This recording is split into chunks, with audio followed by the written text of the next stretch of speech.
You're only as big as your last record. China Black is my reggae ting. Errol Reid is my house ting. This goes to number 2, right? As I am still copyright control, I keep my publishing. Money-wise, how much are you making? You're looking like $1 million or something a week. What? What do the single deals look like? The more you take, the more in debt you are. Okay, Stars comes out, how does it do? Princess Diana loved that tune. Let's just take a moment to talk about Simon's genius of writing. They want you to do Top of the Pops next week. Is that we've landed moment? What do you think of the name Swedish House Mafia? Have you still got that link though? Why are you not ringing them during this peak saying, listen, I've got vocals? Played me a couple tunes. He played me this song that he had called Searching. Pulling up big names, there's one I need to actually bring go up. on, yeah. Barry White, bro. Stars is #1 in South Africa. So I start running around the world doing backing vocals for Tom Jones. What year did you break up? I got nothing but love for you. Do you think One Hit Wonder is disrespectful when people use it about China Black? I'm writing a song for Blue, the boy band Blue. So Robin hears this song, I get a call. Robin really likes that song. He wants to cut it and put it on his album. All the many roads I've traveled, come so far and done so much. It leads me back to the Shizzio show. I'm Errol Reid, aka China Black, and you can catch me being interviewed by Shizzio on the Shizzio show. So tune in, check it out. Laters.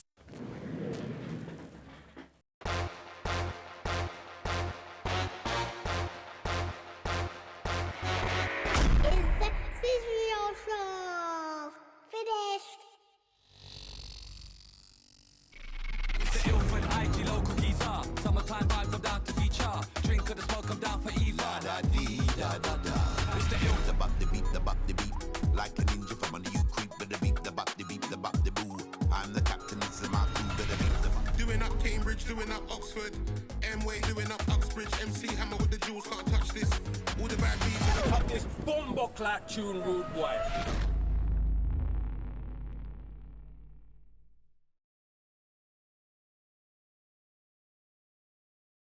Okay, we are back, another episode. Love to everybody, as per usual, subscribing, climbing, we're getting there. Thank you for everybody that's now pressing the subscribe button. They're not just watching for free. You can watch for free, but you can just join the little, subscribe, it's free. Subscribe. And just, you go on saying. But forget all that, real special guest in the building, legendary business. I don't even know how to bring this man and, what the hell's going on, bro? Me a draw up to the table. Me draw up. Me a draw up. Sensation, big artist, multiple. I don't even know how many you sold or what you've done, chart topping. I don't know. 2.5 records. Listen. But you know when they're nuclear and they're bombs, that's all you need to take over the world. Anyway, forget all that. We're gonna get to it. Errol Reid is in the building. Medea. Come on, bruv. You can't say that. They are nuclear records, and we're gonna talk about them, bro. Nuclear, like they shut down the world, bro. Do you get what I'm saying? For a moment, particularly summer of '94. Okay, and we're going to talk about that. How are you, sir? I'm good. Yeah? I'm as well as can be expected. Yeah, thank you for coming. Really appreciate it, man. My pleasure. No. This is big. Are we shouting out the lovely person in the back, or is it all like enigma? It's all shh. Ellie said shh. Okay. Oh, sorry. I said it. Oh, sorry. Okay. Well, hello to shh. Everything good? Busy as usual? Busy. I see you always grafting. Yeah, man. Spinning plates, as I call it. Yeah. Jumping from different genres. As long as they stay spinning, we're good. Exactly, that's the thing. Yeah. Not allowing them to hit the floor. No. I want to get kind of a real background sense from where you were, where you're going, and all that stuff. Mm-hmm. So we got to start from the start, man. I want to get as much as I can. Born and bred where, sir? I was born in Birmingham. Okay. I don't hear the accent though. I came to London a while ago.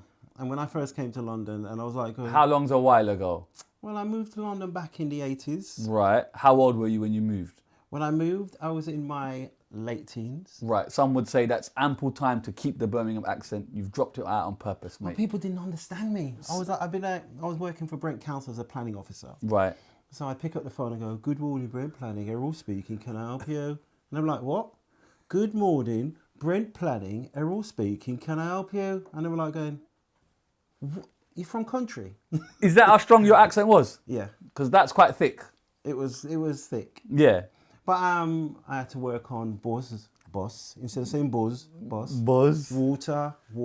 Right. Grass. Right. When you do an accent change and make it permanent, is it a hard thing to do or is it a natural thing? I always wondered that. I think because I've been down here for the length of time that I've been down here, then it just becomes a natural thing. Right. But I think like any artist, there's an element of a chameleon in us. Right. So when I go back to Brum and I'm with my family, brothers and sisters and out. friends, then you feel it filtering back. Or if I'm tired. Right. If I'm and the real Errol comes out. If I'm really tired, I'm not going, oh man, I've got to go to bed. Right. And it's like, whoa. Right. But it's just natural. Okay, fair enough. Talk to us about Birmingham. What was it like growing up?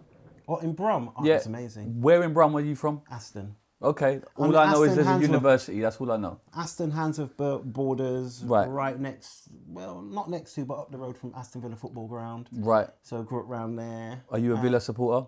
I was, but I'm not anymore. Oh my God. You can't say that, bro. He's dropped out of the accent and the team. He's like, bruv, how? You can't do that. Back in the day, I remember being abused by a couple of supporters. Right. I'm going back Yeah. to the 70s, 80s. Right. And there was a little bit of a situation. I was like going, right. What happened?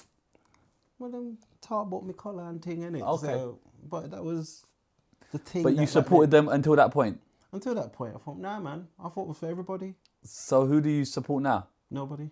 I support my legs. I know you got a team. And my legs innit? support me. I know you got a team somewhere, innit? It's just hidden. Well, see, there we go. I played a lot of basketball growing up. Right. So I guess Chicago Bulls. You're a Bulls fan. New York Knicks. Yeah. In the days of Scottie Pippen and Jordan, them boys and Rodman. Jordan and yeah. I hate that. I was well into that. It's mad how basketball's never taken off here. Well, but the bloody trainers have though. The Jordans have. Yeah. But no. Well, the thing is, I was so much into basketball that I ended up going to a place called Lilleshall to do the England trials to be part of the English basketball team. Right. I played for Birmingham Bullets, which was part of Aston Villa. Right. It was originally Team Fiat, and then it became Birmingham Bullets. So I played for them for a period. Right. And then I discovered music. Okay. As in sound system. Right. We're going to get into that. Let me just go back to Birmingham. What was it like? Is this the 70s? Is this, what decade is this? I don't want to give your age away if you don't, but... Oh, man's as old as his tongue, but a little bit older than his teeth, you know what I'm saying? I don't know what that means, but all right, cool. In riddles. All right, but what was Birmingham like then, as a kid? Birmingham was cool. It was, when you're young, you grow up in an environment where you're surrounded by your friends and your family. Right. You get the outside conversations about, oh, Birmingham's a bit rough. I'm like, no, it's not. Right. It's just how the media portrays it, but Birmingham's fine. Okay. You know what I mean? When people say Handsworth, they go, ooh, Handsworth. I'm like, going, Handsworth's fine, man. Yeah. I run up and down Soho Road and all Yeah, but that's because you're from there, I suppose. Exactly. But when you're not from there, perhaps it could get a bit sticky. Because I know Soho Road a lot. Yeah. One, I'm Asian, and two, the BBC Asian network was in the mailbox. There you go. No, that's in the city centre. Yeah, okay, no, but Yeah, I used to go there and do press and stuff, and then I'd end up Okay, in yeah, Soho yeah. Road and all of that. That was the ends, man. Come on. Yeah. Are you getting in trouble? Are you As a kid? Yeah, are you outside Nah. as a kid? I'm outside as a kid, but getting in trouble. Okay. Caribbean, parents from Jamaica, bro. Right. You ain't got time to get in trouble. Or Or you get the ass whooping. Well, as they say, spare the switch, but not the child. What does that mean? Break it down. That's I think that's the same from the Bible that my parents or my mom used to like, spare the switch, but not the child. You see you? Right. Go get the belt and come back. And I'm like going, Okay. see you later. So you used to run off then? Yeah, man. I'd be gone. But did you ever get caught? Because I used to get my ass whooped, bro. This is the era. It's the golden era, bro. Of ass whooping. Well, I tell a lie. It was more my dad than my mom. Right. Mom, if I'd done something seriously to upset my mom, which was maybe once every 10 years, Right. then I might get a little whooping. But Right. outside of that, But Pops wasn't whooping that ass. Pops, he had 6 kids. There were Okay. 6 of us. Right. Are you where are you in this line? I'm in the middle. Okay. As in, I've got 2 older brothers. Yeah. One, unfortunately, is no longer with us. Okay, R.I.P. So I got 2 older brothers and 3 younger sisters. Right. So you're in the middle. Yeah. So the older brothers are getting their ass whooping then, and you're just No, it's mostly me because I was quite mischievous as a child. I'd be doing things like I'd see Pele do an overhead kick on TV, and I'd be like going, I can do that. So I'd throw the ball up, and then do the overhead kick it, land on the sofa, and then remember I'm indoors. Oh. And I watch the ball go through the big plain glass window, and I'd be like going, where's the belt? Time to leave. Times like that, you just pass the belt over, bro. You don't even ask. I say, you know what, Daddy? See, yeah. Is that the worst thing you did to get ass whooping? There's probably other things, but we won't get into that. Be honest. Do kids in 2026 need an ass whooping, bro? Because anyone that sits there says yes. It's a different time. That It's a experience different ass lens. whooping. Yes, but lens aside. Yeah. I remember once saying to my parent, I said, I'm going to call Esther Ranson. And the line was, and me bring you in, and me can take you out. Yeah. So when you call Esther, tell her to send a coffin for you. Right. And I was like, whoa! Yeah. I was like, okay. Yeah. No call. Yeah. Firm but fair. Exactly. Is that the worst thing you did to warrant an ass whooping?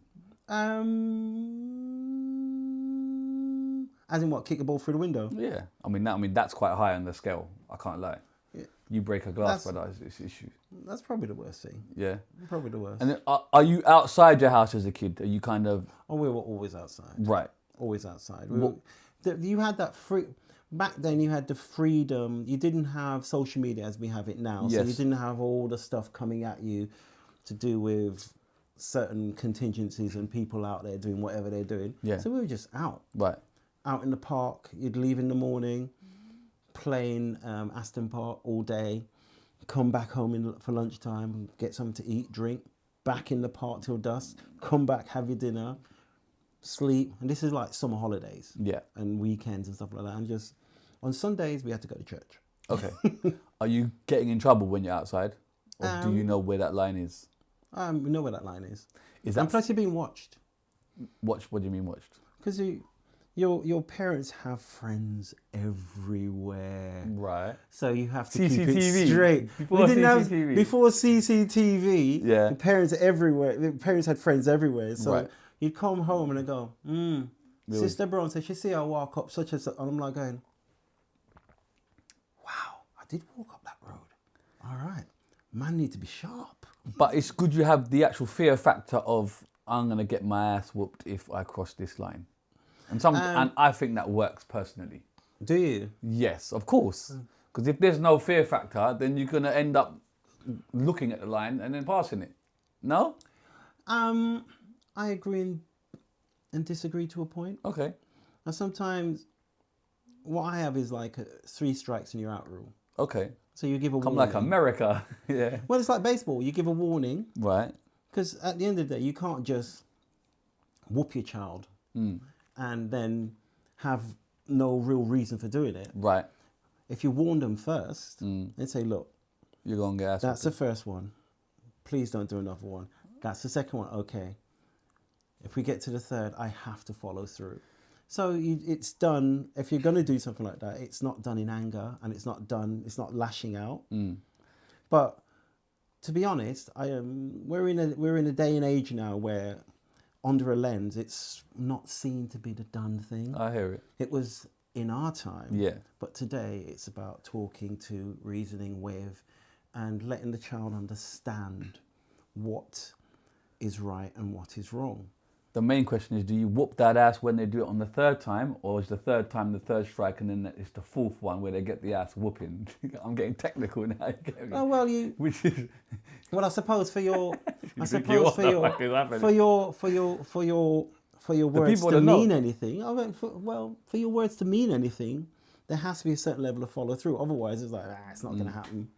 But how do you give a warning when the ball goes through a glass window? That's just that's instant red card. Instant out. That's what I'm trying to. That's not strike 1. What's going to be strike 2? Burn down the house. That's what I'm trying to say. It's like strike. I was straight on strike 3. So the instant red cards are possible. Oh, with my dad. My dad was a old school Jamaican. Yeah. Blah blah. It's like. What did your parents do for work? My mom's a nurse. Yeah. And my dad, who's no longer with us, was a foreman. A foreman, what's that? He looked after people within a factory Right. in Birmingham. Okay, so when you're outside, you're not crossing the boundaries, you're a good kid. How are you in school, sir? I enjoyed school, actually. Yeah? I liked school. I had some amazing friends. Yeah. Sports. Like I said, I loved basketball. Right. Football. But I gravitated more to basketball. Right. Because back then we had proper winters. And it's like Right. when the ground freezes, and if you do a slide tackle on the ground because it's so frozen, you could rip your leg open. Right. And your studs weren't even getting through it. I was like going, this ain't for me. And your hands are so cold, you couldn't do your buttons up. So you'd have to ask your teacher to do your buttons. I'm like, I'm not asking the teacher to do my buttons up. So is indoor football not a thing then? Indoor football was not a thing. No. No, but basketball is. Basketball is. Increasing. Indoor football was not a thing. Okay. We played murder ball. That was the thing. Murder ball? What the hell's that? It's like where- dodgeball on steroids. What's Exactly. murder It's like that dodgeball. ball? Right. Where they're like, But what is it? A bowling ball or something? Instead- cricket ball. No. Oh, cricket ball. Okay. Are you kind of studying as a kid though? Are you? Yes. Yeah? I'm studying as a kid. Yeah. Studying as a kid. I enjoyed maths, Yeah. physics. Physics, you know. Physics. I loved physics. Yeah. Yeah. Okay. And then did my A levels, and I wanted to be a structural engineer. Yeah. So I did that. I did pure and applied maths, physics, and So the academic engineering route. drawing. Okay. So the academic route is you're on it. I'm on it. Yeah. That's lovely. And you're like kind of brothers and sisters. Are they on a similar type of? A brother had his own garage, Right. mechanic. Right. And my other brother worked. He was sort of an entrepreneur, did his own thing, different businesses. Right. Sisters, one's a teacher, and the other two work in a hospital, and the other one works. She's a catering Right. manager in a school. Right. So when you were young, did you know what you wanted to be when you were older?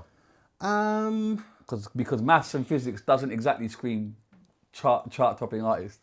Well, I knew I wanted to do when I was younger. I wanted to be a structural engineer and build large buildings, oil rigs. Right. Because the game plan was, yeah, man, I'm going to be a massive architect, and that's the route I was going to go. Yeah. And that's what I wanted to do. Right. Music was always there in the background. Okay. Because my parents, my dad had like Fats Domino in the house. So I found my thrill. Dun, dun, dun, dun, dun, dun, dun, dun, Right. dun. Mom had Diana Ross. It's my house and I live here. Right. That was running in the house. Yeah. So we had Motown. Is this from early? Yeah. From early? Right. So we always had that stuff playing in the house. Right. My brothers were from Jamaica, so I had Burning Spear, Dennis Brown, Hugh Mundell, Horace Andy. We had reggae just pumping out in the house. And because I was born here and I was into English pop Right. and listening to the radio, the first record, for example, that I bought was Don't Go Breaking My Heart by Elton John and Kiki D. Right. Fair enough. Because of the melody, I love it. It's a great tune. It's a big bad record. tune. That's Don't go breaking my heart. We know it, bro. Trust me.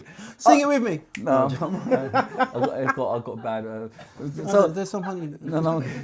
So when do you kind of start taking that seriously then? Because you're going down the kind of structural engineering route.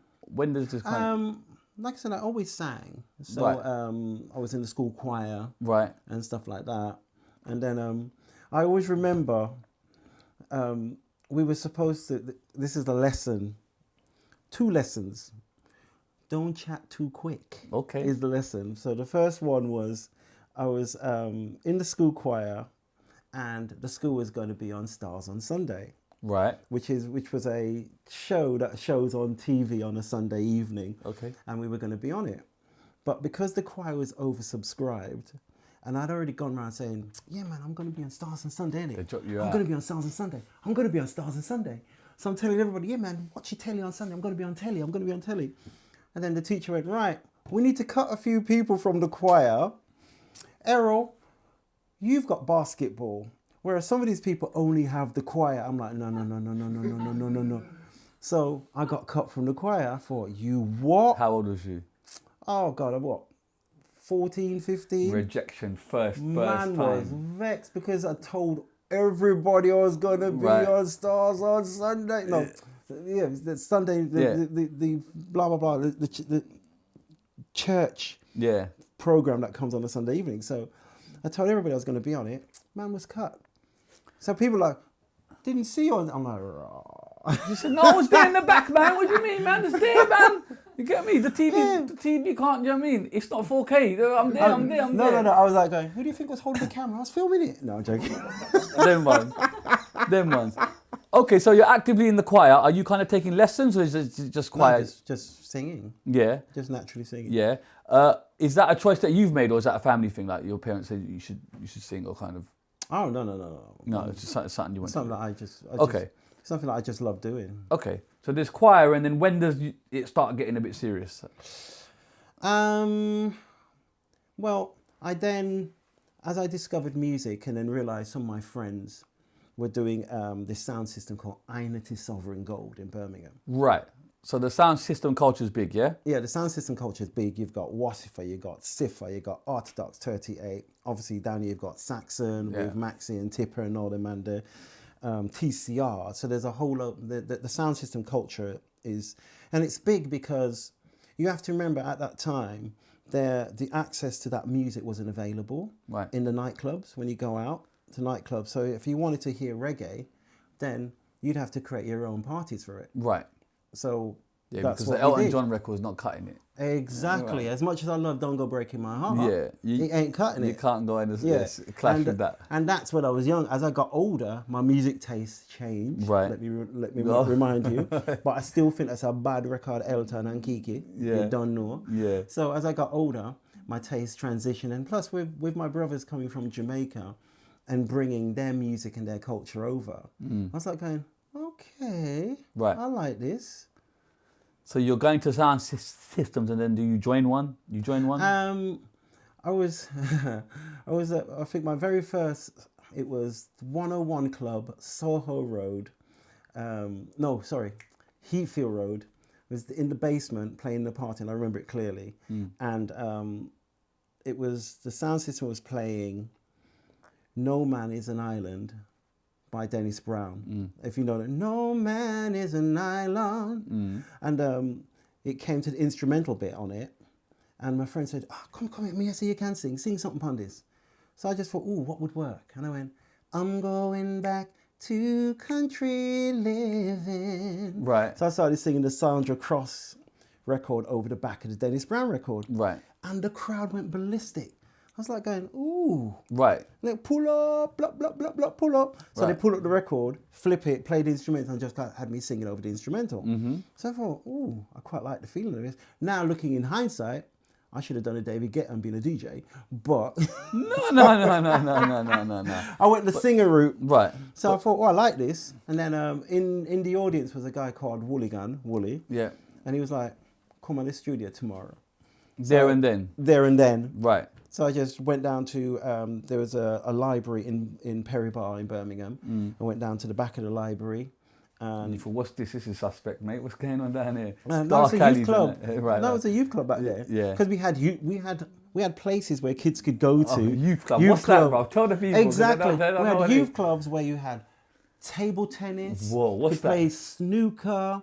You could sit down and reason with the elders, like there was Rastas down there, and we'd have reasoning sessions and talk about life and where we're from, where we're going, culture, because we weren't being taught that at school. For real. So you know what I mean? So we had all of that available to us, and at the back was a recording studio. Right. And in the recording studio, you had man like Mikey Tough, obviously Wooly was engineering and a load of other musicians, but that was a baptism of fire for me because you recorded, I suppose, how they used to record back in maybe the 40s or 50s, where it was like 1, 2, boom, the band is playing, you're singing. Right. One time. It's on tape? Not this drop on tape. Right. Everything's happening one time, no drop-ins. Yeah. So if you mess up, everybody has to start again. Yeah. So I remember I went down there, wrote a song, and I was singing the song, and the band's playing, and then I went, my woman, sorry, and I go, okay, rewind the tape, start again. Yeah. So remember, we're dealing with some hardcore musicians here. Yeah. So I'm like, okay, let's do it again. Mess up again, rewind the tape, and then after a while I'm like, listen, man, I know you right. You don't know you're on tune. Are you right? Sing this something proper now. So the studio's cold and I'm sweating. I'm sweating. Yeah. Because now all the eyes are on you thinking, I better not mess up because I might get a guitar in my head. But you see that hardcore way, that breeds the real teachings, don't it? Oh, do you know what I'm saying? You learn to sing on point, sing in tune, and get it right as quickly as possible. Yeah. And not waste tape. Yeah, for real. Okay, so you're in there, you're making tracks. Making tracks. Right. Making dub plates. Right. And are you kind of putting them out? How's it work? Yeah. We because once I'd got into the whole sound system thing, right, then obviously people want dub plates. Yeah. So when like Saxon would come up to Birmingham and there was a sound clash, then you'd have Saxon on one side or maybe Orthodox on the other side. Right. They'd bring in some singers and then they'd go, well, here come the man, Errol Reid. Otherwise, they called me Errol Candy. Okay, why? Because, well, they wanted to go, okay. I want to know. We're here. Let's get down to brass tacks. Okay. So some wise person was like, yeah, man, we are going to call you Nitro Candy. Explosive but sweet. And I went, no. Right. No. That's a combination, isn't it? Explosive but sweet. I went, no. I said, I'll do a compromise. I'll go for Errol Candy. Right. With an I. Right. Not with a Y. And a K, you know. Right. Okay. That sounds wrong. That's Errol Candy. Right. So your name is picked for you?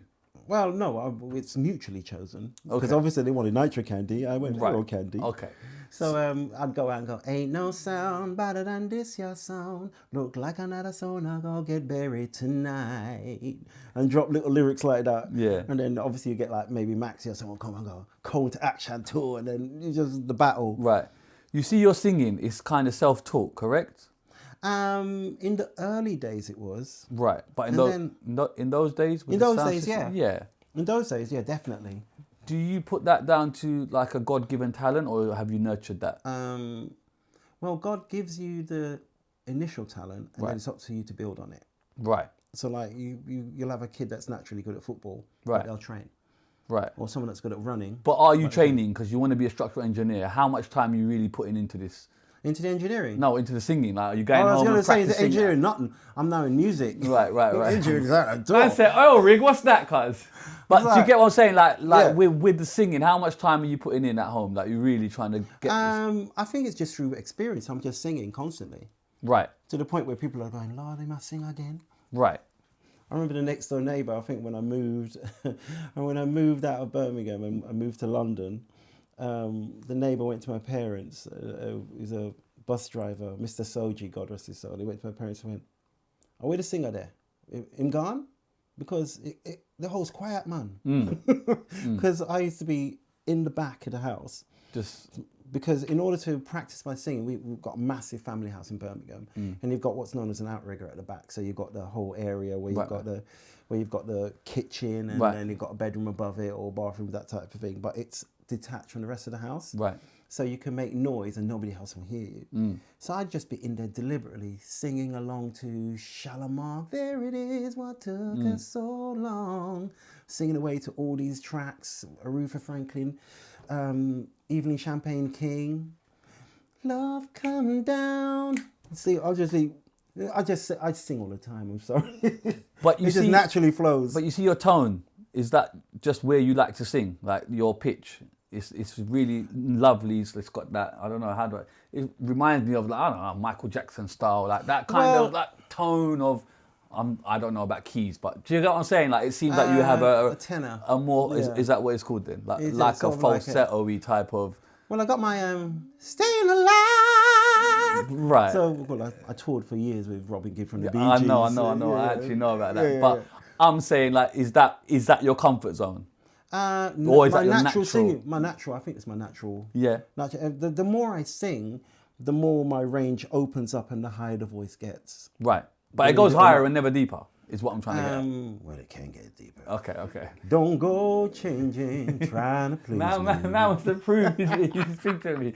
All right, cool. So you're out there on sound systems, doing your thing, Doing my thing. building a name. Building the clashing. name as Errol Candy. Right. Tracks are coming out.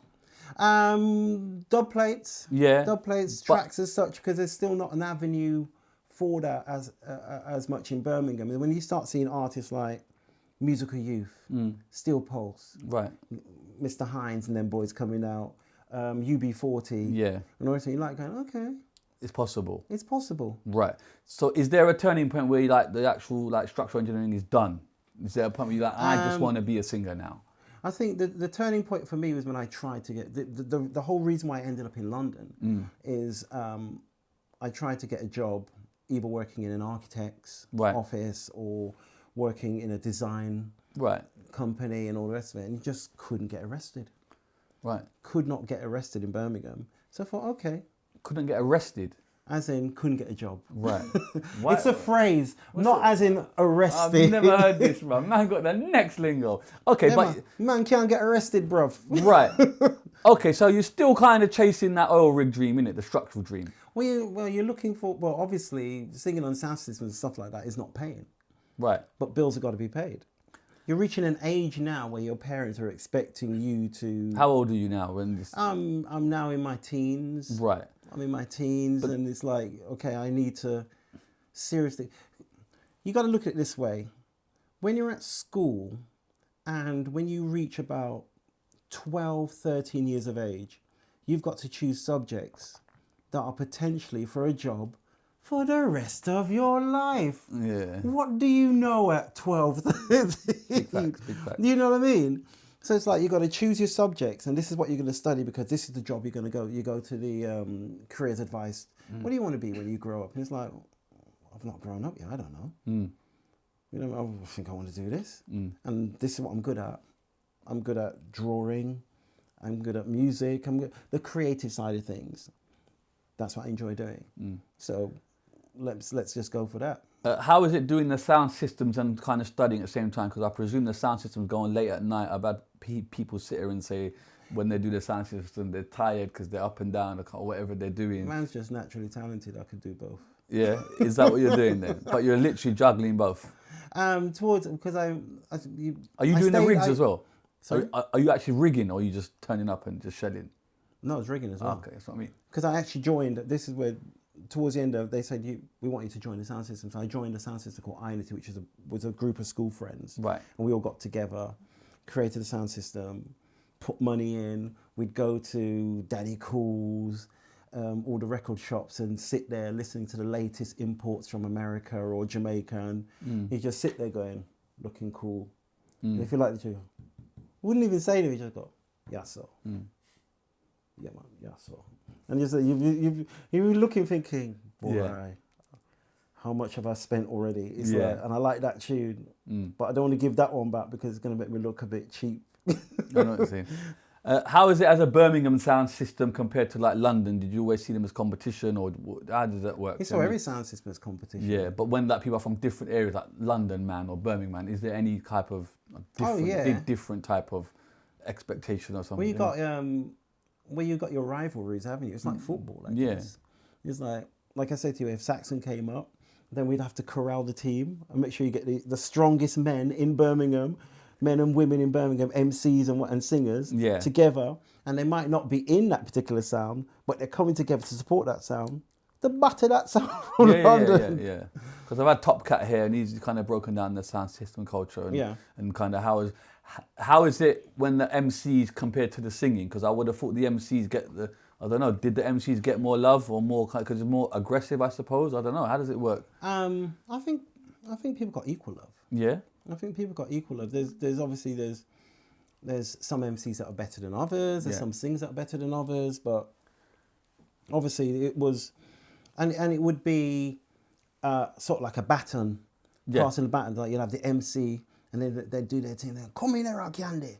Or come in, Mr. Candy. Right. When you know this, you wanna man, you know, you drop it like, and then the MC will come back. Well, I'm on it, and the MC will come back on it, and you just be like back and forth. Who are your favourite kind of sound system MCs from and kind of singers from that era? Oh, sheesh. Well, definitely Mikey Tough and Pato. Yep. Pato, because them man, though, that's where they started. A lot of those This is man. Pato Banton, dude. Yeah. Mad, yeah. Yeah, Pato. All them man, they started from that, and Yeah. then obviously, we broke into the main, reggae charts. Yeah. And then into the Yeah. mainstream. But that's a natural, I suppose, progression, right? Yeah. Yeah. And then undeniably, you'd have Maxi, Yeah. Smiley, police officer, I can give them producer. Right. Tipper. Yeah. You know, Diary, the yeah. good Tipper, a good friend of mine, and Yeah. Peter Honeygale, all Right. their Mondays. It's just because you could see the talent coming through. Janet Kay, Carol Thompson. There's all these people coming through, and you're like going, "There's a force here." Yeah. And Big it's like, force. and you could see it's all bubbling on the underground. Yeah. And it's not until one breaks through, and then what generally happens is one breaks through, and then the labels go, "Ooh, There's something going on over there, we need our own. Right. We can rinse this." Right. Who was the one that broke through? Oh, sheesh. Well, you've got Play Your Silly. So you had Right. Silly Games. I Yeah. think you had Janet. But it was always the odd ones that broke through. But when I came through, Right. you had, oh my gosh, you had Compliments Girl on Your Kiss and Red Red Dragon. Dragon. Yeah. There was quite a few reggae artists coming through during that period. Right. During that period.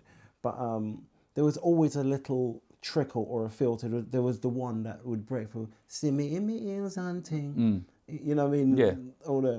All those tunes that would just, the odd one would break through. Yeah. I'm still in love with you, girl. Big tune. You know what I mean? Don't gas me. Was the dream then to kind of break through then? Was that the aim? I think initially, when I was in Birmingham, initially I was like going, oh, I'd love to do this. Right. And I always remember, I remember telling Ellie this, I always remember standing outside Birmingham New Street, the Odeon on Birmingham New Street, when buses used to run along it, Right. waiting for the 33 bus to take me home. I'd gone shopping with my mum in the Bullring. So then my mum said, Errol, what do you really want to do with your life?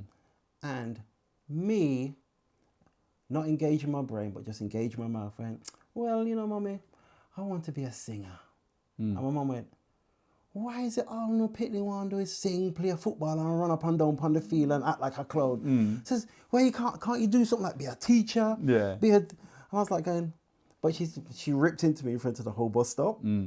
And everybody was like, And I'm like going, oh my gosh. Yeah. She took it off the stage and said, next thing you know, you end up you take drugs and your face down in a swimming pool. I'm like going, whoa, where did we get to that? Where did you get there? Was Michael Barrymore on the news or something? Could have been. Yeah. I'm saying that. Yeah. But Right. I was like, whoa, okay. So she said, if you're going to do it, have something to fall back on. Okay. And because I love and respect my mother, I thought, you know what? And she's got a point. Because I'm into statistics, maths, and all the rest of it. I thought, let me just do my due diligence. And I thought, how many people actually make it? That actually go out there? How many people have a career? How many people sustain a career and have hits? Right. And I thought, she's got a point, you know. And the stats were 0.1% or something. No, it is literally. It's 0.something%. It's very small. It looks when you see the artists that are out there now, what you don't seem to realise is those artists are standing on the shoulders of thousands underneath them. Absolutely. They're at the top of the pyramid. It's the same with if you look Football, at Spotify. yeah. Same with football. Yeah. How many of those kids that go through all those football camps and academies and all the rest of it actually become stars? True. There's very few Ronaldos out there. But you still want to be a singer, though, innit? It hasn't but- stopped you, innit? You but- ain't gone, fuck this. It's like, But it's I'm going to do just that. But it's one of those things. It's like, are you doing it for the money or doing it for love? Yeah. And I just as a kid, I enjoyed it. Yeah. So as an adult, I still enjoyed it. Yeah. And as a grown man now, I still enjoy it. It's something I can do. It's part of my. It's like a second language to me.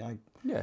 Like as we've been talking here, I'll drop people say, do you sing all the time? I went, do I? I said, yeah, every time you drop into a song, I'm like, Yeah. second nature. You love it. I can't help it. Oh, I hear that. Yeah. So then, do you move to London then? Shortly after that, then. I moved to London primarily to find work. Right. So travelled down from Birmingham, came to London because my uncle and aunt were living in Brixton, and were like, if he can't find anything up there, just tell him to come down here and have a look. So I came down, went to a job centre down here. They sent me to a couple of interviews. I went to Brent Council, did an interview there to be in the drawing office of all things. I thought, oh, I can use my drawing skills. Yeah. Went into the drawing office. Unfortunately, I didn't get that job, but they then said, but we have this other situation in the plan department. You won't necessarily be drawing the plans, but you'll be looking at the plans drawn by the architects and all the rest of it. Okay. And we'll send you to South Bank. So we'll send you to uni. I'm like, okay, who's paying for that? I said, no, we'll pay for that. We'll pay for your education, The good old days. your travel, your subsistence, your food, your books. You just have to turn up and learn. I'm like, what? Real? Okay. For real? Yeah. I didn't hear that in Birmingham. I was like going, where do I sign? Yeah. So they sent me to South Bank, and then... And you're living in Brixton? Or... No, I stopped, because it was Brent. Right. I started renting a place in Wembley. Right. Just up from Sudbury, just outside Wembley. Right. Because it was easier to get to work, not from Brixton. Yeah. So I'm renting a place there, travelling down on day release, 1.5 days a week, studying for my degree in town planning at South Bank, which then became the University of the South Bank. And it's one of those moments where everything falls into place. Right. Because I'm working for Brent Council. Yeah. I then one of my sister's best friends is an amazing singer called Faye Simpson from the band called New Colours. Right. I don't know if you've heard of New Colours. They did You were just harmonising. I'll tell you. Tears, so many tears. Oh, yeah, right. But they did a version of Tears. Right. I think Elizabeth Troy also did a version of it, but they did a version of Tears on Polydor Wildcard, Right. which ended up being my label eventually. But her brother is, or was, God rest his soul, Ronnie Jordan, an amazing jazz guitarist. Right. And I spoke to Faye. I said, I'm down here, I want to do some music. Can I go and talk to your brother Ronnie, see if there's anything I can do with him? And Ronnie was like, well, no, I've not got anything for you, but I know there's a guy looking for a singer. But I think he's looking for a female singer, but your voice is quite high. So I think you should go around to his house. And well, where's he based? In Wembley. I went, what? So he was based in Wembley. Wow. So one night, once I'd finished work, I just went round to this guy Simon's house. Played me a couple of tunes. He played me this song that he had called Searching. Right. And I went, all right, let me... Is this the China part of the black? Exactly. Right, okay, well, I'm trying to just... Yeah. Right. His name's Simon, yeah? Simon. Right, okay, cool. So I sang Searching for him, all the many roads. And he was like going, Keep going, right? No, joking. Searching for that something that I'll never find. Don't gas me, bro. I love it. Just putting that aside, what happened to the sound system? Because you're part of a sound system, that's over. Well, you skanked the Birmingham man. No, what I was doing was, I was back and forth. Right. So you were still doing that? I was still doing the sound. Okay, we had gigs in Birmingham. Right. Because it was early days, so I was still jumping on the train, going up to Brum. And then when the train got too expensive, I'm like going, right, going Victoria National Express, coach up to Brum. Okay, so you're still doing that? So I'm still doing that. Right. And then it got to a point where it was not viable because you're working in the week, you're studying, you're doing a degree, and you're running up and down the motorway trying to do sound system business. Yeah. And then come back Monday morning, working, studying. After a while, you get mash up. I'll be mash up after a week, fam. You're loud. Well, the thing is, age. So age is a great. You learn a lot when you get older. You sort of, when you're a youth, you think you can do it all. Yeah. And I thought I could do it all. Yeah. I said, yeah, man. And then, of course, I'd get in early, get into work early. I'd get in super early, and then I was like, right, I've got to I'll clock in. Let me just grab a couple of Z's on the desk. Yeah. And it's like, Errol, Have you been asleep? No. No. I was just thinking about the drawings. Yeah. I was just thinking about the application. Yeah, it's deep I think it's a bit off. deep in my thought that single story rare extension. Yeah. Okay. So you visit Simon and he instantly plays You Searching. Is that the first thing he does? Trying to remember it, but I think it could have been the first song I heard. I think it could have been. In his house, he's like, I got this tune. It's similar to your setup. Right. Just send studio, boom. Yeah. And we're on it. Right. He goes, I got this tune, starts playing it. But it sounded like, if you remember the Akai 1100. I remember the MPCs, that's about it. You've got these samplers. Yeah. And they've got sounds in them. Yeah. And you've got Jazzy B used them. Right. It was the sound. It was a thing. It was a thing of the early 90s. Right. Late 80s, early 90s. You've got the 950 and the 1100. Right. And you'll know the sound if you know human. Why? Tell them that it's human nature. And you know when SWV, S-double-U-U-V, there's a sound that they use. Yeah. It's like, yeah. There's a sound that they use that's straight from that sampler. And they use that sound to create that track. So Simon had this song and I heard it and I thought, I can hear this in reggae, you know. And he'd written it and everything? It was written, yeah. Right. It was written. But I went, I can hear this in reggae. Right. I said, I'll tell you what, let me make a call. Because I said, I know how the reggae community works. If you remember when it was Michael Jackson and what's his name from Wings, Paul McCartney. Right. Say. Oh no, what I'm talking about, Paul McCartney and Stevie Wonder. Right. You know, Ebony and Ivory. Yeah. Right. But they dropped that on the Monday. By the Thursday, Friday, there was a reggae version out there. Of course. You know what I mean? Yeah. I'm like going, I'm sure the man ain't giving them royalties on this tune, you know. Bootleg the thing, like, yeah. And it's out there rinsing it in the dance and everything. Yeah. I thought, so coming from that world, I've obviously got that mindset. You're thinking, yeah. I'm thinking that, and I'm thinking, if they hear this tune, if they're thinking the way I'm thinking, this tune's going to drop. Right. So let's get our own reggae version. Okay. So I make a call. Who do you call? Speak to Wooly. Right. Wooly puts me in touch with Longsy. Right. Longsy comes over, a guy called Longsy D. Right. Comes over, takes the reels, goes off and does the original mix of Searching. When you say take the reels, is that the a cappella? The tape. Right. Yeah, with all the a cappella the vocals. instrumental. Exactly. Right. And then does the doo-doo-doo-doo-doo, doo-doo-doo-doo-doo. Right. The proper dancehall version of Searching. Right. And that's back in, gosh, we're talking 89, 90. Okay. 89, 90. The song comes out when? It came out, the first release of the song was 91. Right. It blew up in the charts, reggae charts, throughout 91 going to 92. Right. It was number one for about 12 weeks. Okay, or right, something hold on, we're going too fast. Right. The song is made. Yeah. The song is made. Do you just crack on with life then? I get on with life, yeah. Right. I got no choice. And kind of how soon after do you think this is doing something? In the reggae charts, because Longsy's connected. He gets it played quite regularly. He gets it to the right people. Right. We get signed to an independent. Right. And they push it out there. Right. Independent comes along and says we like this song. Yeah. Right. Well, because Longsy was working with the guy over there anyway. So right. The independent comes along and goes, yeah, we'd like to take this song as well. Right. And they signed the song?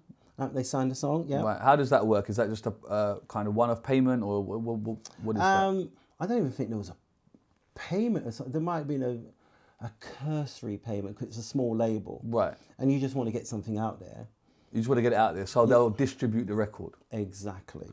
But do they then own that record? They'd own it for a period because they've signed it. Yeah. Right. Because right. If it's you've got either a license deal right. where it's you own the master, but you license it for a period. Right. Is that what you do? Or it's signed by the record company. Right. So he signed the record. We didn't have a record licensing deal. Right. Who signed it? Simon did. Who's he? Yeah. Right. Well, Simon and me, and to this label. Right. So we signed it over to him. Right. Thinking this is going to get us out there. Right. it gets spun and does get you out there, yeah? It gets spun, it gets us recognition. Right. When you say the reggae... Oh, sorry, go on. No. I was going to say, it gets us out there, it gets us recognition. It makes us known in the reggae world. Right. Are you kind of PAing the tune out and about? Oh, God, yeah. Yeah, is the reggae version the version that comes out, the pop version, or is it different? That's different. Right, it's completely different. That's completely different. Is it like vastly different? Because I don't think I've heard the reggae version. Really? I'm not sure. Where you been? But allow me in it. have you heard it? A couple of times. The person you came with even heard it a couple of times. No, a million times. Okay. Yeah. Okay. So that they play it on a radio station. So. Okay. All right. So that's mashing up the place. Yes. Like properly. Properly. And like, is Simon seeing this as well with you? Like. Yeah. Okay. Doing this thing. Are you getting paid for shows then, or you just? We're getting paid. We're not getting paid enormous amounts of money. Right. Because it's small clubs and you're just trying to get the record out there. Right. It's like when you do road shows and stuff like that, Radio 1 road shows. Yeah. It's promotional. Right. So you don't get paid to do promotion, although they got people coming through to watch. A lot of these things anyway are open air. Yeah. Like if you down in Western Supermare on the beach and all this, it's just open air, people are coming in. Yeah. And it's the Radio 1 road show. Are you China Black then? Is that being set? At that point, we are China Black. Right. We went through a stage where we were trying to find a name. Right. And it was like, what should we call ourselves? And there was like a number of names that we went through, like Gobi's Gill. I'm like, what? Who? It was like, I always remember Gobi's Gill, and I went, Gobi's Gill. Gill. And I went, no. Right. I don't even know what that means. Right. Yeah, What is it? That one. Is it like, should we be scaling fish or something? What? Right. What else was there? That's the one I remember, and then I remember us coming up with China Black, and I went, no, it should be Black China, innit? Yeah, I was just gonna say that, but right. Because B comes before C in the alphabet. Right. I said, yeah, but it sounds like, oh, excuse me, can I have a look at a Black China plate on the top shelf? Right. I'm like going, oh, okay, yeah, you're right. So you allowed it. I'm like, all right, yeah, you're right. Let's go with China Black. Whose idea was that? Simon's. It was Simon, myself, and a friend of his. I can't remember his name. His friend. We were just there bombing ideas. Yeah. Okay. Bombing ideas. You pick that one. We're cool with it. Yeah. Okay. I'm like, all right, I'll go with that one, but I think it should be Black China. Right. And I go, no. You lost the vote basically. Yeah, 2-1. I'm a democratic guy. Hey, you know what I'm saying? I'm a Democrat. I respect it. Some people think. No, I'm sorry. I'm not going to do Trump. Right. Okay, song doing his thing. Are you thinking of a next tune, or are you just bubbling that one? At that stage, just bubbling that one. Okay. Because it's still early stages. But it seems like you're working it for a good year or two. Right. But I'm still working as well. I'm still studying. Yeah. So I'm still studying. I'm still working at Brent Council. I'm still doing planning applications and running around doing clubs in Harlesden and wherever, going up to Manchester, because now the record is getting played on a lot of pirate stations. Right. So when they're having their massive clubs like, what's his name, Mike Shaft, right. Sunrise, or is it Sunrise Radio up in Manchester, all these radio stations are having their big you lot shows. Are doing it, really pushing. So they're just calling out China Black, boom. And I'm like going Birmingham, PCR, all the... Right. You're working the record. We're working the record. Old school way. Yeah. Yeah, hitting the road. Yeah. I respect it. A lot of people don't know that in this day and age. They think they can sit online on TikTok and think that they don't know the graph. It's a different one. We didn't have TikTok. No, but that's what I'm saying. Like, you're working it. Like, you have to go and work a record. It's going back to the old, where you have to work the clubs. Yeah, that's what I'm saying. And Yeah. I respect it. Okay, you worked that for what, a year or two? I'd say for about a year or so. Right.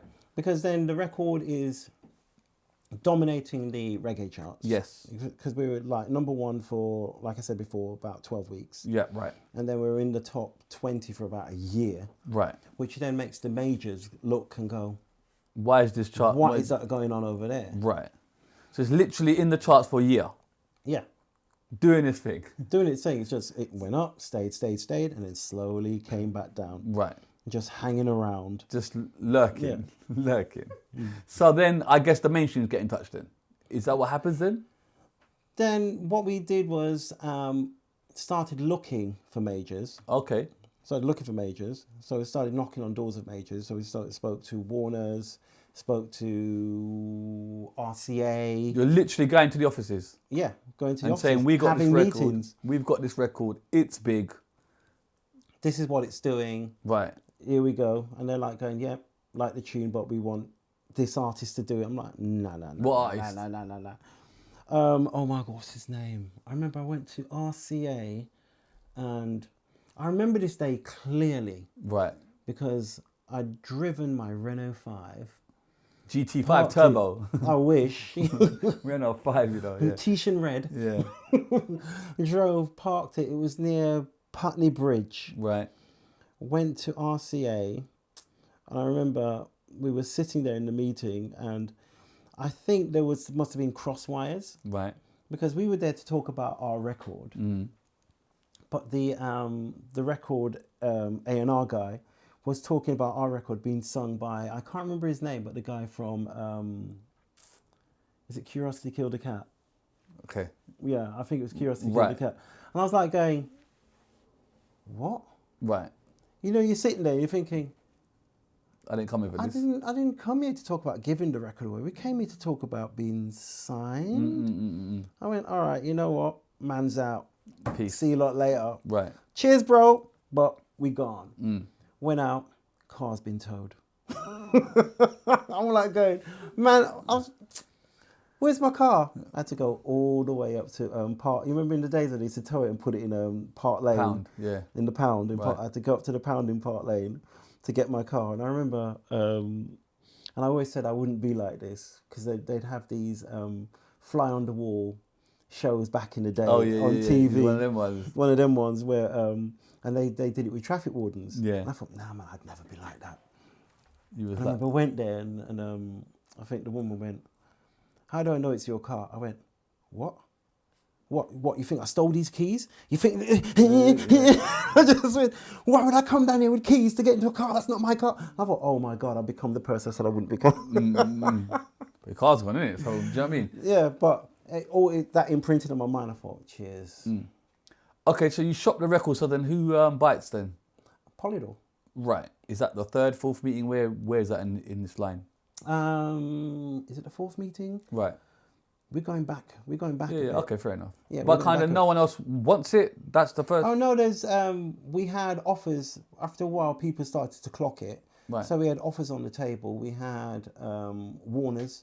Yeah. Warner's made us an offer, but it was a singles offer. Right. I think RCA finally came back and then because he then went and done his due diligence and was like, going, oh, actually. So you pay for my fucking car, mate, first before anything. You know what I mean? What?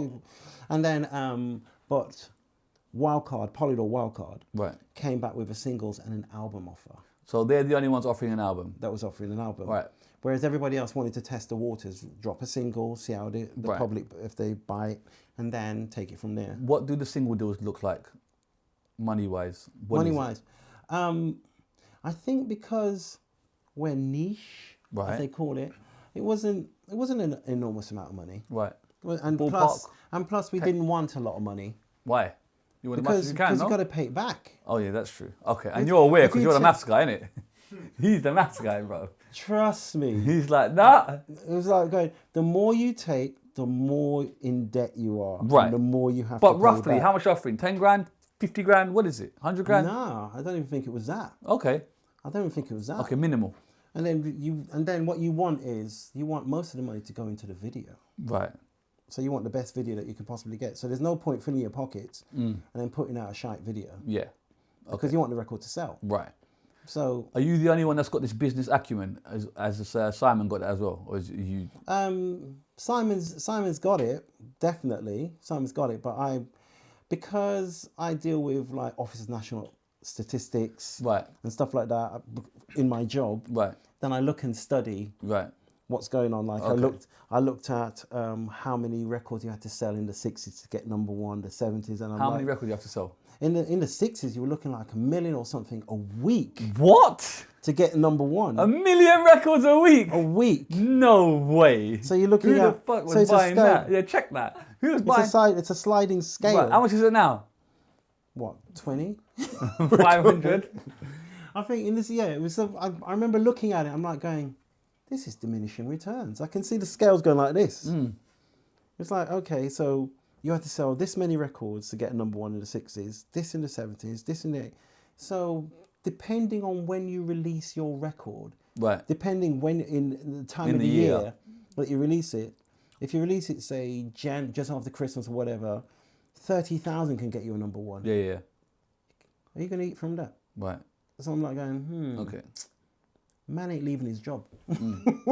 I hear that. So, I'm like going, I'm not leaving my job. Because they were like going, yeah, but I said, nah, right. I'm not leaving my job. But the Polydor deal you signed, how much is that for? Similar type amount? Minimal?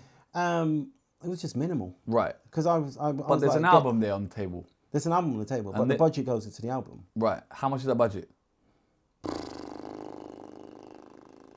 Off the top of my head, I can't remember. Ballpark. I don't need... What would it cost to record an album back then?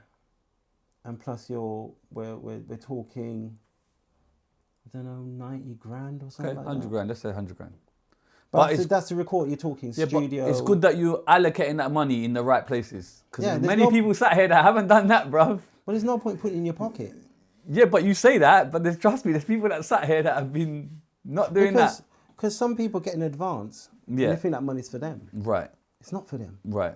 It's for you to then go off and make a record and do all the other bits. So when you're buying a nice car, doing out your kitchen, Yeah. putting on that extension and Having that party. where's the album? I'm like going, are Right. you going to pay for it? No, we gave you the money to pay for Right. it.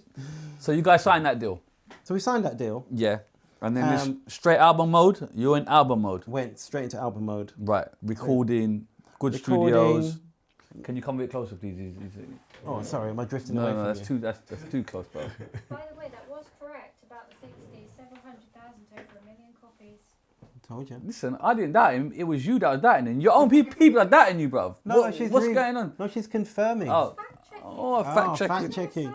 Oh, sorry. Not sorry. fact checking, fact checking. Fact checking. Right, so you got this budget. You're in album mode. We're in album mode, spending the money, recording the best record that we possibly can. But do you re-record the single then? Searching. We do, Right. because they're under the guise that the original reggae mix won't work for the pop market, Right. whereas the original reggae mix has been in the pop market. At this point, we're talking, came out 91 record. The record comes out the 4th of July 94, which means it's recorded before that. So you're looking at 93 going into 94, at which point the record has been around for about 3 years. Right. And when we recorded the record, had the Mike O'Reilly of the Reggae Philharmonic Orchestra, from one of the founder members of Reggae Philharmonic, Brummy. And Michael did, Gabrielle, E17, Right. all the artists that were kicking it right around then, gave them their pop mix. And then I'd go out to do PAs in some of these nightclubs, and they're like, oh, we don't want that pop and stuff, we want the original Reggie mix, mate. Right. I'm like, But you've agreed to do a pop version. yeah, Right. because the record company has asked for it. Yeah. Because the record company, you assume, knows the market better than you, because Right. you're now venturing into the pop market, Okay, fair enough. which is their domain. Right. But then when you go out there, you go, okay. So when I drop the original, people are feeling it more because it's authentic Right. reggae. But when you make that pop version, are you liking it, or do you just think, nah, I'm just doing that to please the label? At first, because I was more a purist. At first, I was like, nah. And then as we were going through the process, I'm like, okay, even the piano at the beginning, ding, ding, ding, ding, ding, ding. Yeah. That's a mistake. What do you mean a It mistake? should have been bing, bing, bing, bing, bing, bing, bing, bing, bing. But it goes ding, ding, ding, ding, ding, ding. Right. So he was finding it and went, leave that. I like that. Right. There's a slight hesitance to it, but it still works. Yeah. Because what is perfection? You know what I mean? And like, I didn't want it to be perfect. I just liked the way it dropped. Yeah. And is that a mutual thing with you and Simon agreeing that? Yeah. Yeah. You're Yeah. both cool with it. Like you we talk can- and you're like, yeah, "No, man. this Yeah. sounds good. Okay. So the pop record you're not feeling, and then slowly you start to feel it. And slowly I started to feel, because obviously I've been living with the original For years. for years. Yes. And now you're bringing this new thing in. Right. And then when I see it start making moves in the pop charts, I think it came in at 15. I remember listening, I must have been driving to do some show somewhere Right. in the Previa on the M1 or something. Right. Listening to Radio 1 on a Sunday when they give you your chart position. 'Cause Right. you're told your midweek on a Thursday or Friday, you get the midweek. And it's like, it looks like it's going to come in the top 20. And then you hope that people then go out on a Saturday, go to Woolworths. Or our price, or whatever it's You know what I called. mean? Or HMV, Virgin was Mega HMV a Store, thing, but- HMV. Yeah. And they all go out there And buy it. and spend their 99p or 1.99 or whatever the record More than was that, at. mate. Come on, mate. Yeah.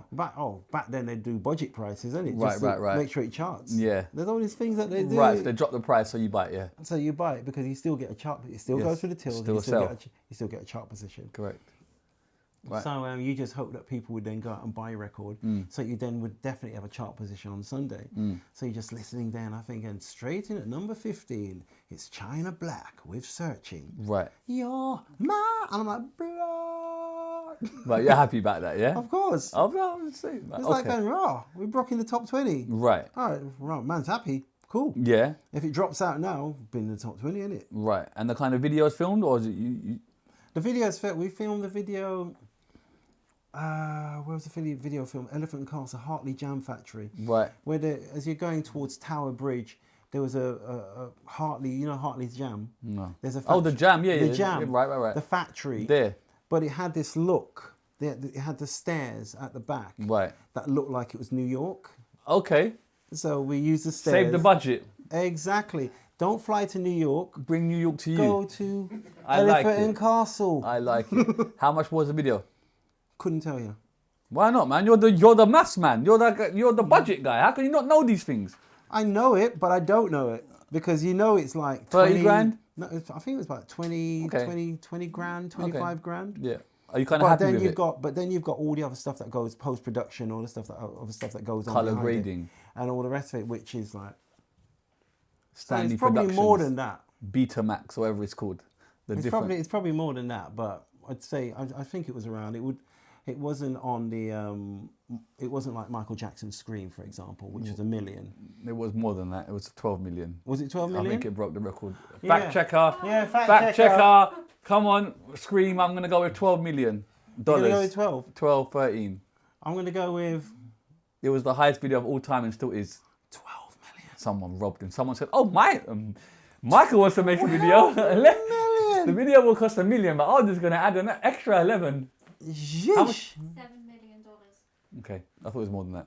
I'm pretty sure it's 12, but all right. So who's closer? I would have been closer with 1. You're way off with 12. What do you mean? I'm joking. 6 and 6, even, isn't it? Fair play, even match. Very good. See maths, bro. Yeah. Are you happy with the video? I'm very happy with the video. Yeah. Yeah. Cool with it? Yeah, it's my first video. Yeah. I'm not going to be unhappy with it. I hear you. Man's in the video. Yeah, I had to get up early. of course. Had my Shabba Ranks Bobby Brown fade going on with a Yeah. little piece cut out there when Yeah. I had hair. And then the artwork, you happy with it? The artwork, yeah. I'm still using it to this day. Explain the artwork. Because I would have gone from like a PR person, put that at the, why is the faces not at the front? Like, you're China Black. This is like, explain. But that draws you in, and then you go, oh my gosh, there's Denzel, and then who's that? I ain't saying nothing. You can say it, brother. Man, I get in no trouble. But it ain't me. But you know, Denzel's teamed up with somebody to do a tune. I ain't saying nothing. Okay, this. Who picks this? I wish I was. Sorry, Denzel. You're better looking than that, Denzel. Sorry. Talk to me. This. I love that. What is I still it? use It's that. a sun. It's a sun. Yeah, but what's the decision-making process of this? Because I don't think that's... That's. You have to remember, you have some control, artistic control. Right. And then there's where the record company and the marketing and all the rest of it. So the marketing department picked that. Yeah. So you're not happy with it? I'm happy with it. I use it to this day.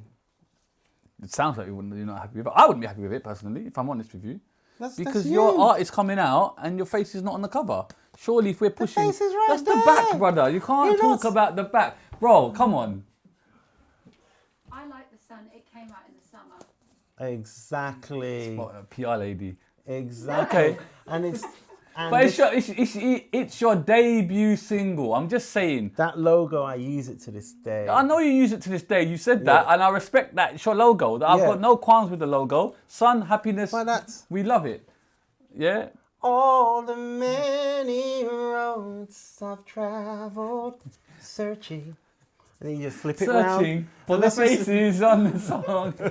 Okay. All right. But you don't know where it came from. Careful. I'm very careful. I want this sign. You don't know where this came from. The label. No, it would come from marketing. But that would have also gone through us with our management, would have been like, because they give you a choice. Right. And then it either be either with this background, or they'll change the colours of it. They might make the writing yellow and change the sun. It's like, it makes sense that the sun is in the middle and it's like that. Because you've got two cultures coming together. Right. I love that. You've got two cultures China coming, black, fairly obvious. two cultures coming Would it together. not and be- where does the sun rise? Oh, we're not doing the all east and west yin yang and all of That's this thing. right. Brother. Come on. Brother. Listen. That's what happens. Come on. Don't let me educate you I'm now. not. But The if I'm sun walking rise- past and I see China Black, that could be like a kid's album. I don't know what that is. If I saw China and Black, I may say, okay. That's what I'm saying. Marketing department Sorry, fucked let me up tell if you. you ask me. You Go hit on. the nail. She was to fight your corner. Boy, you hit the nail. Huh? You're using your outside voice inside. What does that mean? Shouting. Loud. That's passion. Okay. That's passion. We love passion. Yes. But you hit the nail on the head. Yes. Who was going to the shops buying the records? People. What do you mean? Not just people. What? I was doing Saturday morning kids TVs. Okay. And But that wasn't your target audience. Stop that. That wasn't my you target was not going audience. on Ant and Dec. I have to say, Ant and Dec wasn't on Oh, it. wait, Ant and Dec flipping. were with me doing road shows as PJ and Duncan. Right. Let's get ready to Let's rumble. get ready to rumble. Okay. In hindsight, is that the right cover? In hindsight, I'm not knocking it. It is no, what it is. in hindsight, I would say yes. Okay. It's your record. I respect it. Otherwise, I wouldn't be using it to this day. I think it presents. Oh, that's nice. I haven't got one of these. Clean. And you ain't going to have one. So, no, I'm joking. I'm joking. Where'd you get that? How long have you had it? Don't worry, bro. I'm going to get you one. Ah, eBay. You get me? Hey, eBay. Right. Anyway, comes out 15 in the charts. You're chuffed with that. The one you need to, sorry, Go on. the one you need to get is the original white label Right. with Searching on one side, and then the other side is the original Dreams by Gabrielle using the Tracy Chapman Fast Cars guitar. Where do you want me to get that from, bro? If you can find that, that is dollars. Why is Gabrielle on the B side of your searching? Because of our management company, Right. Johnny Laws. Is that what they did? They put out white Is- labels. to oh, is that promote the promo. Okay. And a few DJs got that. And you because don't we- have it? I never had one, but I remember talking to a DJ and he said he had one. I'm like, Do you still What? speak to Gabrielle? I've not spoken to Gabby for years. Yeah, because she airs all of my messages. Gabrielle, anyway. Okay. Gabrielle's lovely. I know, lovely. but I'm just saying, I just never heard back from her. Dreams can. Well, Amazing. your dream can come true when she calls you back. Come on. All right, listen. You are 15 in the charts. Is that when the PR then gets bigger? Like we got to do more to push? The machine gets bigger, yes. Right. The machine gets bigger. Right. I get a call. I get a call saying, Errol, we've come in at 15 in the charts. They want you to do Top of the Pops next week. I went, oh, okay.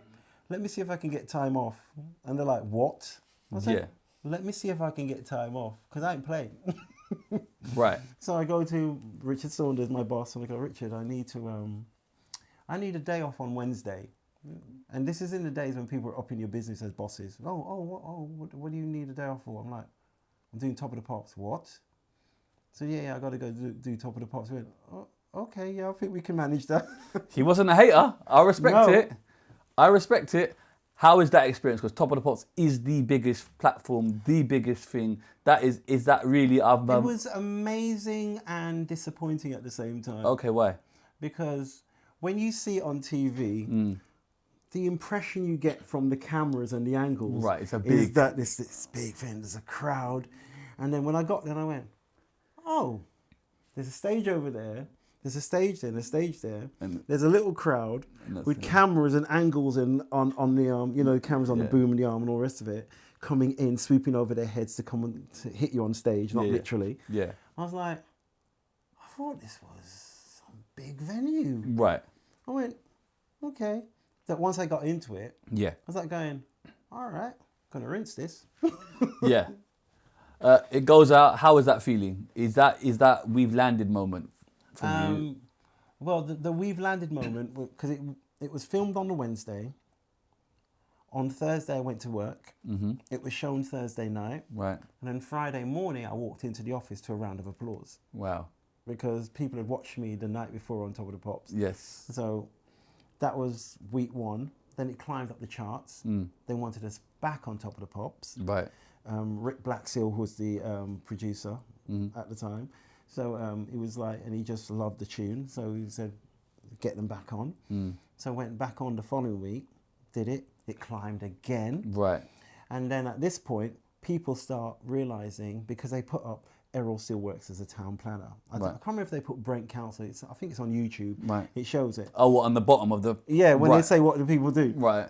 That's a bit much, Errol still works as a town planner. Yeah, here's his address. Here's it. Yeah. Exactly. Yeah. And then people started turning up at reception saying that they want to talk about their planning application. I'd come out going, and they go, sorry, I don't want to talk about it. Can I have your autograph? I'm like, oh. Really? Yeah. Wow. So are you thinking at that point it's time to leave work? Yes and no, because I'm still trying to finish my degree. Right. And all the rest of it. And what year are you in the degree? 94 I finished. Okay. But are you kind of halfway through it at that point? Or No, this is the final year. Oh, okay. So I'm doing my dissertation on affordable housing and stuff like that. Right. So I'm finishing my degree, doing Top of the Pops. When the record drops, I then go to the boss, but the boss also wants to talk to me, saying, look, Errol, we think it's best that you take a 6-month sabbatical to work out whether you want to be a town planner or a pop star. Right. Because there's too many people coming into reception, disrupting business because they want your autograph and all the rest of it. Or there's people waiting outside for when you come in. Haters. So yeah, it is what it is. You know what I mean? Come on. Right. So I went off. Okay. So I went off and did that. Right. I toured with Sounds of Blackness, Jamiroquai, Gil Scott Heron, supporting them, R. Kelly, supporting them with Mark Morrison, because we were all in the same management company. Right. Running around, doing all of that. But kind of how is that life now? Do you know what I mean? You're with pop stars. You are a pop star. It's a completely different life. Well, it's a weird one because I've never seen myself as a pop star, because I suppose because of how I came into it, when I came into it, and my approach to it, that it could end at any time. Right. Because, like I said to you, you do your research, you look at boy bands. How long have they got? Shelf life. 3, 4, 5 years. Maybe one will break out, a Harry Styles, a Zayn. A Justin Timberlake. The rest. So I'm like going, okay, that's the reality of that world. Yeah. So my mom was right. Have something to fall back on. Because unless you make a bag of money, then you're going to have a job. Right. And even if you do make a bag of money, you're going to have something to occupy your mind, because the devil finds work for idle hands. You get me? I feel you. Yeah. Money-wise, how much are you making? We're making a decent amount, but still not enough for me to go like, nah. Really? Okay, how much is the show? How much are you doing shows for? We're doing shows for a G and a bit. Right. For one song. Right. Which I'm like going, that's embarrassing. But you're doing that.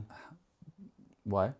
Because I'm like, I think people should get more for their money. Right. So I'd probably do searching, and then I'll just chuck in stars.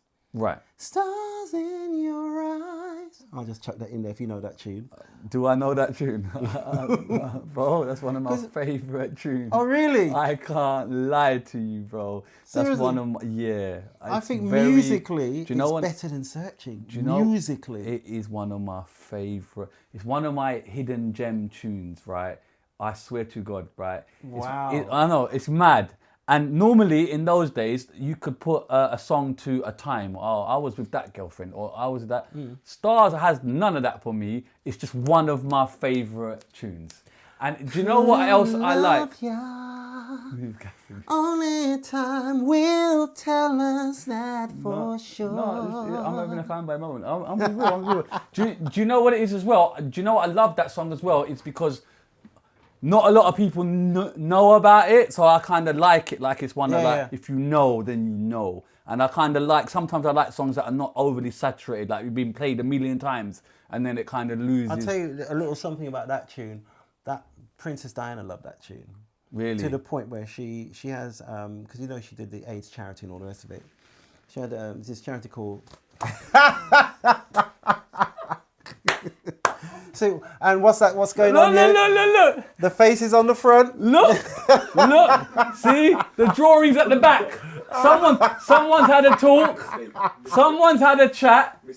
Someone's had a chat and said, listen, Misprint. stop fucking about. Yeah. Look. And where's the sun gone? You've changed your logo. It's a start. What's the song You've called? turned to Illuminati now. Look, bruv. What do you mean? Yeah, but look. It's not a pentagram. What? See, he knows. But what I'm saying is, if your logo is that's the China Black logo, right? Because that's what that logo is not on here. Your marketing department has got a problem. They tried that. She knows I'm right. They tried that for one record and went back to that. That don't make no sense. You got to try and test it. No, you don't try and test, because this is production. That's in a boardroom. But how do you find out if people like... Market research, go out with a Exactly. market research. Hello, mate, I'm from China Black. Which logo do you like? The survey says we surveyed 100 people to see what's on the survey. That's how they do it in the record world. Bro, look at this. They just put it out there. They weren't at feeling that. Pull that one back. What's the front? What's the back? See, China Black. Oh. Anyway. Stars in your eyes. I digress. This is one of my favourite tunes. Honest to God, it's one of my favourite tunes.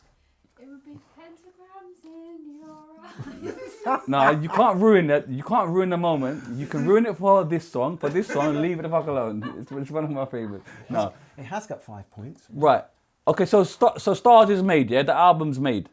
So the album's made, called Born. Right. You happy with the album? Happy with the album. Sorry, we've gone somewhere else. Princess Diana. Give me that one. Princess Diana. Right. No, she loved it. Well, she loved China Black, but she loved the record. So we ended up being one of the acts on a concert of Hope in Wembley. Right. And one of my ambitions was to see my name on Wembley Arena. Right. Or in Wembley Stadium in lights. And I think that year, 94, we played, I think when Capital Radio used to do the Capital Ball or whatever it was down there. So China Black was on the billboard for that. We supported Dina Carroll. So we were there 2 nights for that on the billboard with support China Black. And then Concert of Hope it was China Black, EYC. Remember EYC? Can't say I do. Eddie Reader from Fairground Attraction. It's got to be perfect. Lulu. Yeah. Relight My Fire. And Take That. Okay. But how do you know that Princess Diana liked the tune? You speak to her? Yeah, I spoke to her. Yeah? And you said, listen, you like the tune? Well, you do the, you know, where you do the lineup where you meet with the Royal, they come down and they shake hand and thank you for coming and all the rest of it. Yeah. So I remember I was in the dressing room and went, Simon, come here, sign this. So we had the album, so we signed it to your HRH, your Royal Highness Princess Diana, did a little love Simon and Errol, did the whole thing. So she was coming down the line, and when she came to us, I just went, because Prince Charles was into the 3 Degrees. Right. And I think he was at the Royal Albert Hall for the 3 Degrees, and Diana was there with George Michael as her chaperone. Right. As you do. As you do. Right. So as they were coming down the line, I went, Your Highness, your husband has the 3 Degrees, you have China Black. Oh, you and did I gave that? her yeah, man, did it in the queue. You did that? I did that. Don't care. And break protocol. We don't give up. Right. And I heard this roar. It was like, I was like, going, what's going on? Because they had a camera, so obviously it was being shown to the. Okay, PR genius. So when I'm coming out now, once she's peeled off and gone off to go and take her seat, and we're coming. What did out, she say when you gave it to her? she went, oh, thank you. Okay. And then gave it to her aide, who probably went, I don't know. Right. So when we went off, came out, the record company came going, that was brilliant. Said, if anything happens with this music, if nothing happens with this music career, you've got a job in our PR department. Yeah. Still waiting. You should have said, the PR meeting, the first one, is change the fucking logos. Logo meeting, mate. Logo meeting. Right. Anyway, we've gone all over the place. I still love that logo. I love it. I just don't. I love it. I love it for you. But I'm saying that should stay the same. That should be as Exhibit B. Martial arts. When you see these records, That's a Wing Chun movie. That's a Wing Chun. What? Are you a Wing Chun man? No. Okay. Chicken wing man. When you see these type of things, what type of memories does it bring back? Are they always happy? Always happy. Yeah. Yeah. Yeah. Yeah, you know what? It was, again, because you don't know how long it's going to last, Yeah. I enjoyed the moment. Yeah. Because I'm going back to my job. Okay. Because in my mind, I'm like going, okay, this is going to last. There's a period of time where we're going to enjoy this. This is going to last. Yeah. I'll go back to my day job. Did you go back after 30 years on. Oh man, that answered that question. Yeah. 30 years on, I'm like going, I'm going back to the. Well, one day I'll go back to the The day council's job. going, listen, Errol will be here any minute soon, mate. Errol, did you Well, finish? no, Johnny, God rest his soul, Johnny, while we were touring with Dina, or who, I think it was Sounds of Blackness actually, it was Right. Sounds of Blackness, Mint Condition in China Black Right. on tour. And Johnny sent a letter saying, yeah, no, Errol's not coming back. I was so vexed. Why I was was you like, vexed? Johnny, what did you do that for? Because it's my decision to Oh make. yeah, true, yeah. It's my decision. He said, his reasoning was, but you're going back now? I went, no. He said, well then. Yeah. I said, no, but it's still, it's my decision to make. Yeah. Not yours. Did you finish your studies though? Did you get the Oh yeah, degree? I got a Desmond or a ballerina Tutu. degree. Yeah. Well, Tutu's trying to be me, you know. Don't get. Listen. He's thinking, what's going on? Man, got Yeah, a Desmond. Hey, listen, pass is a pass, baby. Hey, It's listen. a gentleman's one, isn't it? We take it. Yeah. Well, you got a degree. Yeah, of course I have. What you got? No, don't worry, bro.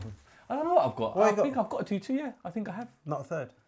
No. You look like you should have a first, man. Do you know what? I just didn't bother. I could have. Do you know what? I'm like you. I could have just done it, but I just didn't. Well, I remember the cheater saying, you know, you could have got a 2-1 or a first if you weren't busy. No, I did get a 2-2. You're right. Desmond. Hey, big up Desmond. Yeah. Yeah. Okay, listen. This goes to number 2, right?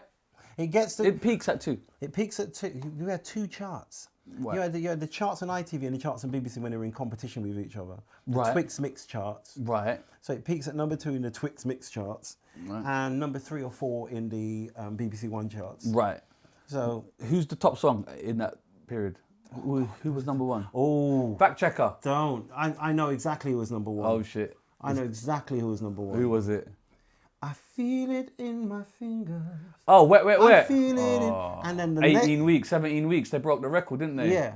And then the record and the record at number 2. But that was the 4 weddings and a funeral, wasn't it? The Yeah. film. And then the next record that came in and ousted us in the Twix Mix chart but wouldn't move in the other charts was I Swear by the Moon. Oh, All for One. All for One. Yeah.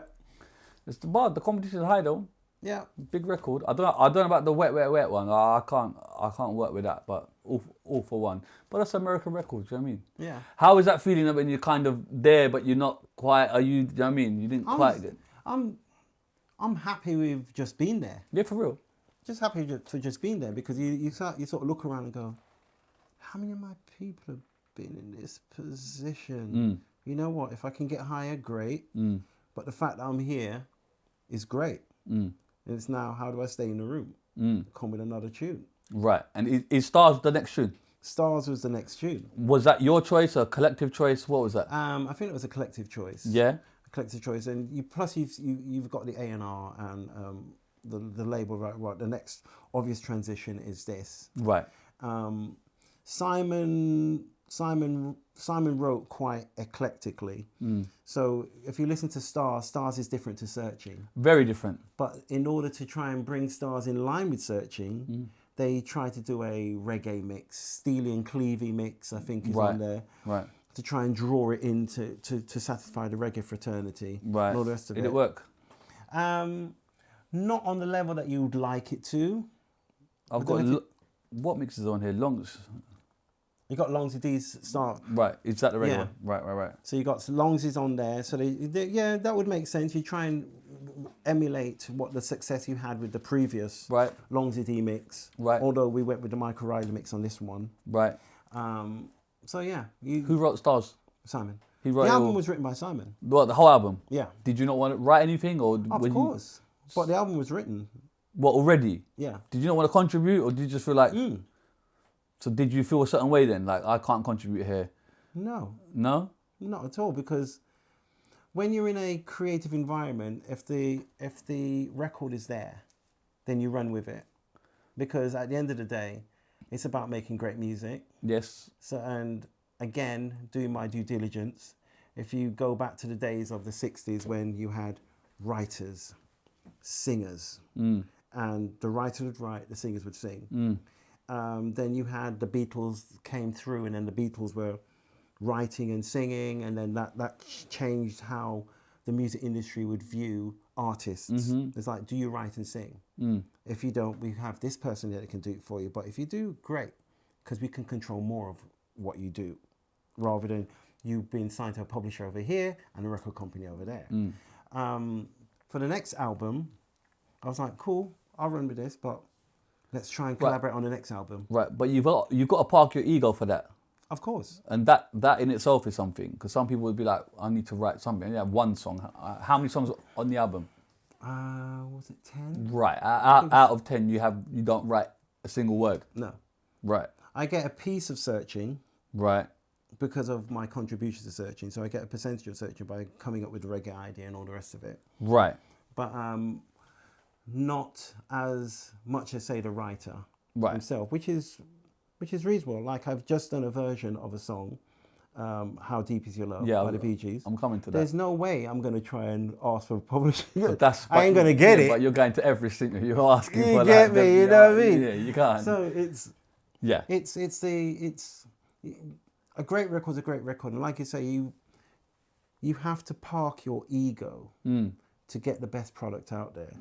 Because I've seen many bands who don't park their ego split up. Oh, 100, they sit here all day long, Because it all comes down to, you're getting this and I'm not getting that. To a degree, that's right, because if you eat, I should eat, and everybody should eat. But let's just take a moment to talk about Simon's genius of writing, because that's... Oh, it's a great writer. Do you know what I'm saying? I think we should put that out there. Yeah. You know? It's a great writer, and you don't want to disrupt that. Yeah. Okay, Stars comes out. How does it do? Because this is your follow-up. It doesn't do as well as Searching. Okay, why not? I think, don't know if it's the marketing. Right. But it doesn't do as well as Searching. And maybe the musical tastes are changing. Right. As you come out of reggae, synonymous with summer, sunshine, blah, blah. And, and Searching's had how many years to build? Right. So you've got Searching that came out 91, 92, and then it's re-released in 94. And then 95, I think Stars comes out. Yeah. Stars has not had that same lead-up period. Yeah. But you can't do that with... Of course you can't. You're in the machine now. Exactly. If you drop in... It'll take you 5-6 years before you get to the album, because you're waiting for 2 years or whatever for each single to build. Yeah. So Stars didn't get the same sort of lead-up. And it sounds a lot different though. Perhaps someone's expecting them to sound like that, I guess. Yeah, and it sounds a lot different. Like, again, like I said to you before, this is a star. Do you know what I mean? Yeah, like I said to you before, I think the musical complexities in that, I think, are more on it than Searching. I love Searching, but technically I think it's a better record. But you know, as time goes by, people get to realise, actually, this is the better record. Yeah. Well, I think. Do you know what I mean? I think it's one of the moments when time passes, you realise, hold on, that's actually, for me anyway. It's so funny, because I still perform Searching to this day. Yeah. But when I go and sing Stars, and you see some people like, And I'm like, oh, a light bulb moment. That's You like go, the connoisseur's tune. Like, do you know what I'm saying? Like, "The stars in your I'm telling you, I'm telling you. And people are on it, and I'm like, okay. Yeah. So where does this chart? Top 20, I think that's 18, 19, Right. 19, I think that came in. Is that deemed as a success or a failure? I think that's bordering on not as successful as the previous record, Right. but still a top 20 hit. Right. Yeah. But obviously it's like anything. You're only as big as your last record. Right. And the record company wants it to be bigger than the last record. Right. So it's a failure in their eyes and a positive in your eyes? I think just getting a record in the charts Absolutely. is a positive. And you're back on top of the pops, right, doing this? And you're back on top of the pops. Right, that's what I mean. Yeah. You're still there. Yeah. Hitting the high notes on top of the plops. Easy. Easy. Hitting them. Okay, so looking back, was that the right single to come up with next, in hindsight? Maybe we should have. If you had the chance again, was it? If I had the chance again, I'd probably look at maybe tweaking it to making it more like Searching. Right. But I think the record company's like, we've got to get something like that quick. Yeah. To ride on the back of Searching. Yeah. Because it's now going out the charts, because then along came Nenicherry and Yes and Door with 7 seconds. 7 seconds, right. And when that came, I went, yeah, it's over. That just blew We're out. the water. Yeah. And it's mad because the song's in French, isn't it? Yeah. Yeah. Well, 7 seconds. Well, that bit, but the rest is not. But the verses are. We're singing in French and all this, and I'm like going, it's a cool record, you know. Moody. Big tune. Moody, Big. cool. I went, yeah, The game black over. and white video, everything. Yeah. Speaking of videos, why are there frogs in this video? What's the relevance? Do you know what I mean? Did you enjoy filming this video? I'm trying to remember when we filmed that video. We filmed that video in London again. Right. What was the building? Is this the Spanish side of London now? You get me? We've done New York. Because I know what you mean. In the video, the house. Yeah. The way that house looks with the tiling and all the rest of it. Yeah. And I can't remember what the building was called, but it was near Holland Park. It was Holland Park. It was a lovely house. I can imagine. It was built. I remember the history of it, town planner, looking at it, I'm like, oh, the architecture and all that. So why did he ship in these tiles and all the rest of it, built this house for his wife, and then before she could move in and enjoy the house, she died. Wow. Yeah. Which meant that we could film it now. It was years before. Okay, song comes out, doesn't do quite as expected. So what happens next? Does the album then come out? The album drops. Right. And obviously at this point, I suppose the thirst for China Black is waning slightly. Right. Can you feel that? You can. Right. You can, and then it reinforces what I thought. I went, yeah, I told you. Good job, I got my degree. Right. I'm going back to the day job. So I'm not really that bothered. But what is it like actually living that and seeing it dwindling and perhaps the fame is going down? Doesn't really. It would impact you if that's what you live for. Right. But I don't live for that. Right. It's not what drives me. It's not what drives me. What drives me is being able. Ideally, what drives me is being able to do great music. Seeing it touch and influence people. If I'm doing it for the fame, then I can do something else. I can go on OnlyFans.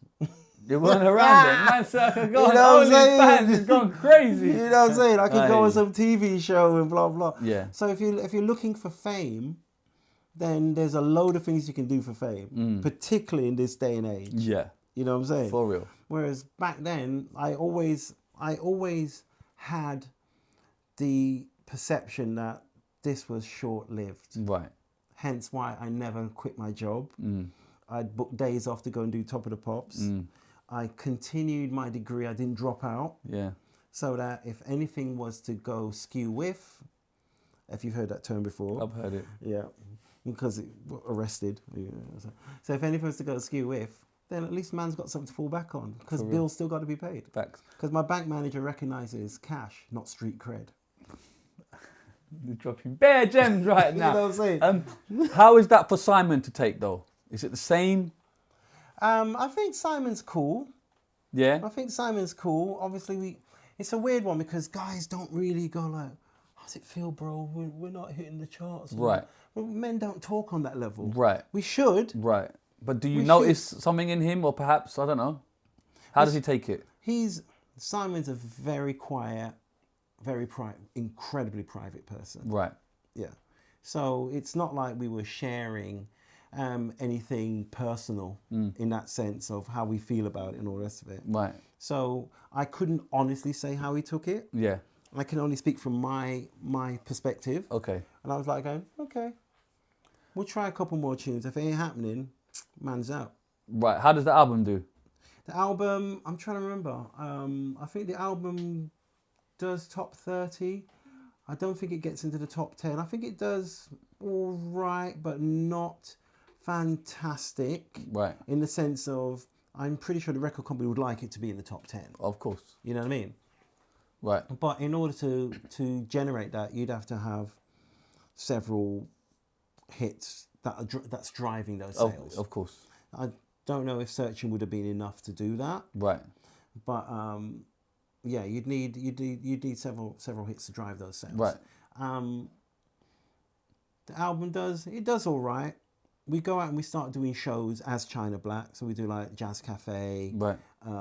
We headline a few gigs and stuff like that. Where Mel B's, I remember one gig, and I don't know if it's Mel B, but Mel B's sister and a couple of other people came to see China Black, because at that same time, at this point you were talking to me about vocals. So I started going to a vocal coach, a guy called Glyn Jones. Okay. In Chiswick, doing all the but it was quite operatic. But it still gives you that vocal training and gives you that what's the word I'm looking for? Discipline. Right. Gives you the discipline to try and keep your voice in tune, in tone, and seasoned. Because you can't just get up and just sing. Right. It's like just getting up and trying to run 100 meters. Something's going to pop. Mm-hmm. You know what I mean? Mm-hmm. So I remember there was a group of girls outside that were like making up noise. I was doing my lessons, and I'm like going, what is going on out there? And I went out, and it was, well, they were called Spice. Right. It was the Spice Girls coming in to have a lesson after me. Okay, wow, all of them. Yeah. Yeah, so I got to know them that way. Right. But yeah, we're doing shows and stuff like that, and doing university gigs. Because back then, I'm pretty sure they still do it now. You got university gigs and all the rest of it where you're headlining. They'll have a couple of acts on and doing all of that. So we're doing that, and I'm enjoying that. Is there a single that comes out after this, like a official single? Emotions. Right. And it's quite apt that it's called Emotions, because it's a song. It goes, if my emotions get the better of me, it's 'cause of you. But it was recorded at Jazzy B's studio in Camden. We went full on authentic reggae. It was back to China Black searching. Right. And the record was supposed to, within the period the record was supposed to come out, that's when Princess Died Love Stars died in a car crash. Right. And radio programming changed overnight. Okay. Because obviously they don't want a happy reggae song. They want somebody. Candle in the Wind. Candle in the Wind. They don't want, if my emotion, winding up on TV and blah, blah. It's like, no. Right. So that record doesn't do well, because although record companies got it, they can't play it. They're not pushing it, yeah. They can't push it. They can't. Does that chart? It just doesn't chart. I think it charts. It goes in the top. I'm trying to remember if it's the top 75. Right. I think it comes in and then it goes out. Right. And then at this point, the record company's like, all right, see you later. Right. Because they've now got the Lighthouse family. Oh, they're coming. Ocean Drive. Ocean Drive. Lifted. Tundi and Paul are coming. Ocean Drive. So it's like. But is that the same label? Same label. Oh, okay. Same label. Right. So it's like, right, we're going to put our energy in this. Right. And I'm like, cool. I don't feel no way. At the end of the day, I understand what I am. Right. I'm a product. A box of cornflakes, a can of beans. And if you work in a shop and something's gone past its sell-by date on the shelf, what do? You take it down and you put the new product up. Right. So as long as you realise that, you won't take it personally. But you realise it at the time. I realised it before that. That's what I'm saying. I realised it before that. I'm Right. not going, because you look, okay, Aretha Franklin's been dropped how many times and re-signed how many times. Right. So you go, right, so it's, for them, it's not working. So what you do is you have to rebrand. Right. Rebrand yourself and come back anew. Right. So they drop you, your independence down? they drop us, I take some time out. Right. Because it's quite intense as well. Right. Because you're literally running around the world. You remember we've got number ones. We're hitting France, we're hitting Belgium, we're number one. Stars is number one in South Africa. Okay. Australia. Like the record's killing it out there. Right. And So is the label not happy that you're still number one somewhere else? You still got But it's still, but that's another territory which is just taking the record. It's still not the mother company. Right. And they have I suppose they have a certain amount of a budget, Right. which they now are going to channel into somebody else. Mm-mm-mm. So you just take it for what it is, and you go, right, next. It's, as we said at the beginning, there's very few artists that will have a certain level of longevity and commitment from a label for as long as, say, U2 has. Yeah. You know what I'm saying? With Ireland and all the rest of it. Those artists, or Coldplay with, I think that's EMI. Right. So, Positiva, yeah, I'm trying to remember the label. No. But those artists are very few and far between. And when that clicks and it locks in and it works, it's a mutual, because they're making money, the label's making money, the labels are making money, they're making money, and it's just like bam, bam, bam, bam, bam, bam, and it's just unstoppable. Yeah, because it's just, it's just perpetual. Yeah. So that just keeps running. Right. Whereas if the label's not eating as much as they'd like from you, and say you're eating in other areas, doing live shows, blah blah blah, and the label's like going, but we're not eating from that.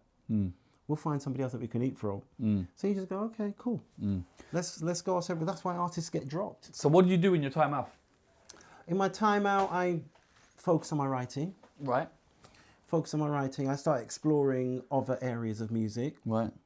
I end up working with, I remember because I've always liked soul, R&B. So I grew up, the people that taught me how to sing is Luther Vandross. Right. Prince, Michael Jackson, Evelyn Champagne King, Freddie Jackson. I loved Shalimar, Howard Hewitt. Those are the people I love listening to. And for reggae, I'd listen to Horace Andy, Sugar Minott. That was my schooling for vocals. But I always liked soul music. So when house was coming through, and I went, that's a soul tune that you've turned into this. Right.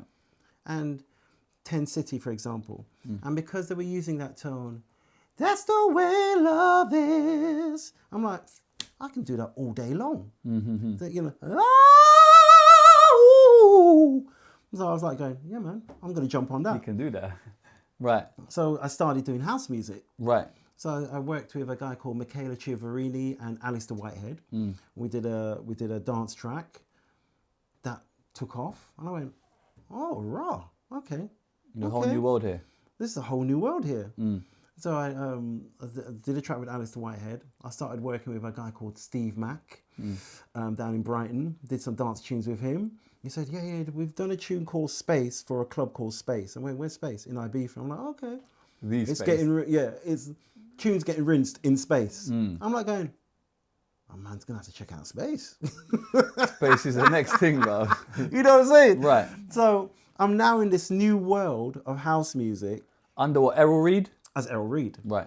So I'm doing my house music stuff, and I'm writing and singing on it. I then get a call from a great friend of mine, Everton Webb. He says, Errol, there's a kid in Ireland Records, not Ireland the country, Ireland Records, that is looking for a singer-writer to do Top Line. It's called Axwell. Right. I'm like going, okay, yeah. I think I was supposed to be in the studio writing and working with Maxi and a great producer friend of mine called Livingston Brown. Right. And I said, guys, I'm always with you, because I was working with them a lot. I said, let me go and work with this guy. So I just went down there. Darkus Howe, I remember Darkus was there, if you know Darkus, all of us are down there in the studio. I know Darkus Bees, yeah, he's been here. Yeah. So Darkest Beat, yeah. Dark has been on the show. Yeah. So we go down there, and I write this. He plays the track, and I write this top line for Axwell, and then I go off. Actually, let me wind it back. When he's setting up the microphone, he said, "Errol, can you sing something for me so I can get the levels? So give me a vibe. Just give me any kind of vibe on the microphone." And I went, "Gotta feel that vibe." And I went, "Vibe, yeah. You gotta feel that." So I start singing this song, just singing, vibe, hitting high notes, doing all this stuff. Light work. And he said, "Right, I got the levels. Yeah. Sing my song." I go off home now. I get a call. "Errol, I think you'd be great for this job." "Who's this?" "Tom Jones. Let me recommend you. I think you'd be brilliant." So I go in, see Mark, Tom's son, and they go, yeah, let's hear what. Oh, yeah, we'd love you to come on the road with us. So I'm like going, okay, I've not done BVs before, but if you want me to come and do BVs for you. So I start running around the world doing backing vocals for Tom Jones. Oh, wow. So I'm running The GOAT. The GOAT. Now let's have it right. So I'm running around with Tom, being taught what decadence is really about, drinking Dom Perignon, and instead of... The good life. You know, is it water or DP? DP. Right. So on jets, blah, blah. So we're rinsing it. Right. I'm running around with Tom. I'm working with a guy called Michael Graves. And we write a song. I'm writing a song for Blue, the boy band Blue. And then I'm working with my friend Livy, that was working with Max, and we're doing a song for the England football team. Is this the rugby one? No. The rugby's... That's earlier gone. Okay, That's I'm gone. gonna bring that up in a Latest minute. with Black Mambaza. Yeah. We completely skipped that. No, we're not. We're going to come back to it. Swing it's in my... low. I know about it. Don't think I don't know. You get me? You can't catch me out, mate. Yeah. Right, go on, crack on. Football. So we're doing the football song, and we take the, I think it's Ain't Half Hot Mom. So it's England and the boys are here, the boys to entertain you. Doom, doom, doom, there'll be no disaster. We see winning goal. They'll never get past you with real and soul. Right. Beckham will tackle and pass it to Scholes. Into Owen and into the goal. Right. So we did this whole thing. So this guy came down to have a listen to it. And he said, "Oh, great. What else do you do?" I said, "Oh, I've written this song for Blue." And he went, "Do you mind if I take that? And I'll play it to Louis Walsh." I said, "Do you mind if Louis hears it? Because he might get Westlife or Samantha Mumba to cut it." I'm like, "Yeah, man, a cut's a cut. I don't business." Yeah. So he takes it, goes to his house. He's playing it in his house. Little do I know that he's the cousin of Robin Gibb's wife. Right. So Robin hears this song and goes, "What's that?" He's doing his album. I get a call. "Errol, Robin really likes that song. He wants to cut it and put it on his album." Mental. And it's a song called Please Tell Me How I'll Never Get Over You. Right. So next thing I know, I'm in Primrose Hill. It's gone now. Recording studio. Tina's recording there. 5-star. There's all these artists on the wall when you walk in. And I'm in this historic recording studio, looking through the glass at a Bee Gees singing my tune, thinking, "Hold the buck, foot me, and what? How we end up here? How did I end up here?" It was your tone or singing, innit? It was your falsetto that got him. You thought, hold on, who's singing like a BG? And he's like going, and then there was a part where there's a key change, and he was like going, "Oh, I'm not quite getting this key change." I said, "Oh, it's quite easy. Every night, every day, oh, please tell me." He says, "Dee how I'll never get over you." So I'm like going, he just go boom, boom, boom, just in stages. And he went, "You've got a great," this is the chair, by the way, not me. Yeah. It sounds Yeah. it sounds like something of guanya, so it's not me. Yeah. I've not had beans today. Yeah. Have you got this in? We We need get to the oil this WD-40 chair, out. bro. Yeah, go on. It's making me sound Right. like I'm King Flatch. What are they Right, back for? So he goes, "I'm going on tour. I'm touring Germany. I'd love you to come on tour with me." I said, "Well, I'm on tour with Tom at the moment." He was like going, which is like Red Rag Double. It's like, "You're on tour with Tom. I double I want his you money." even more. Yeah. I Yeah. double the money. So he's like, "I want you even more." So I'm like going, "Oh, all right, let's see if we can work this." So there was one point where I'd be like, in, say, France with Tom, then fly to Germany with Robin, then fly to Portugal with Tom. Mad. And but I'm like going, how did this happen? Wow. So I'm running around doing backing vocals for two of legends.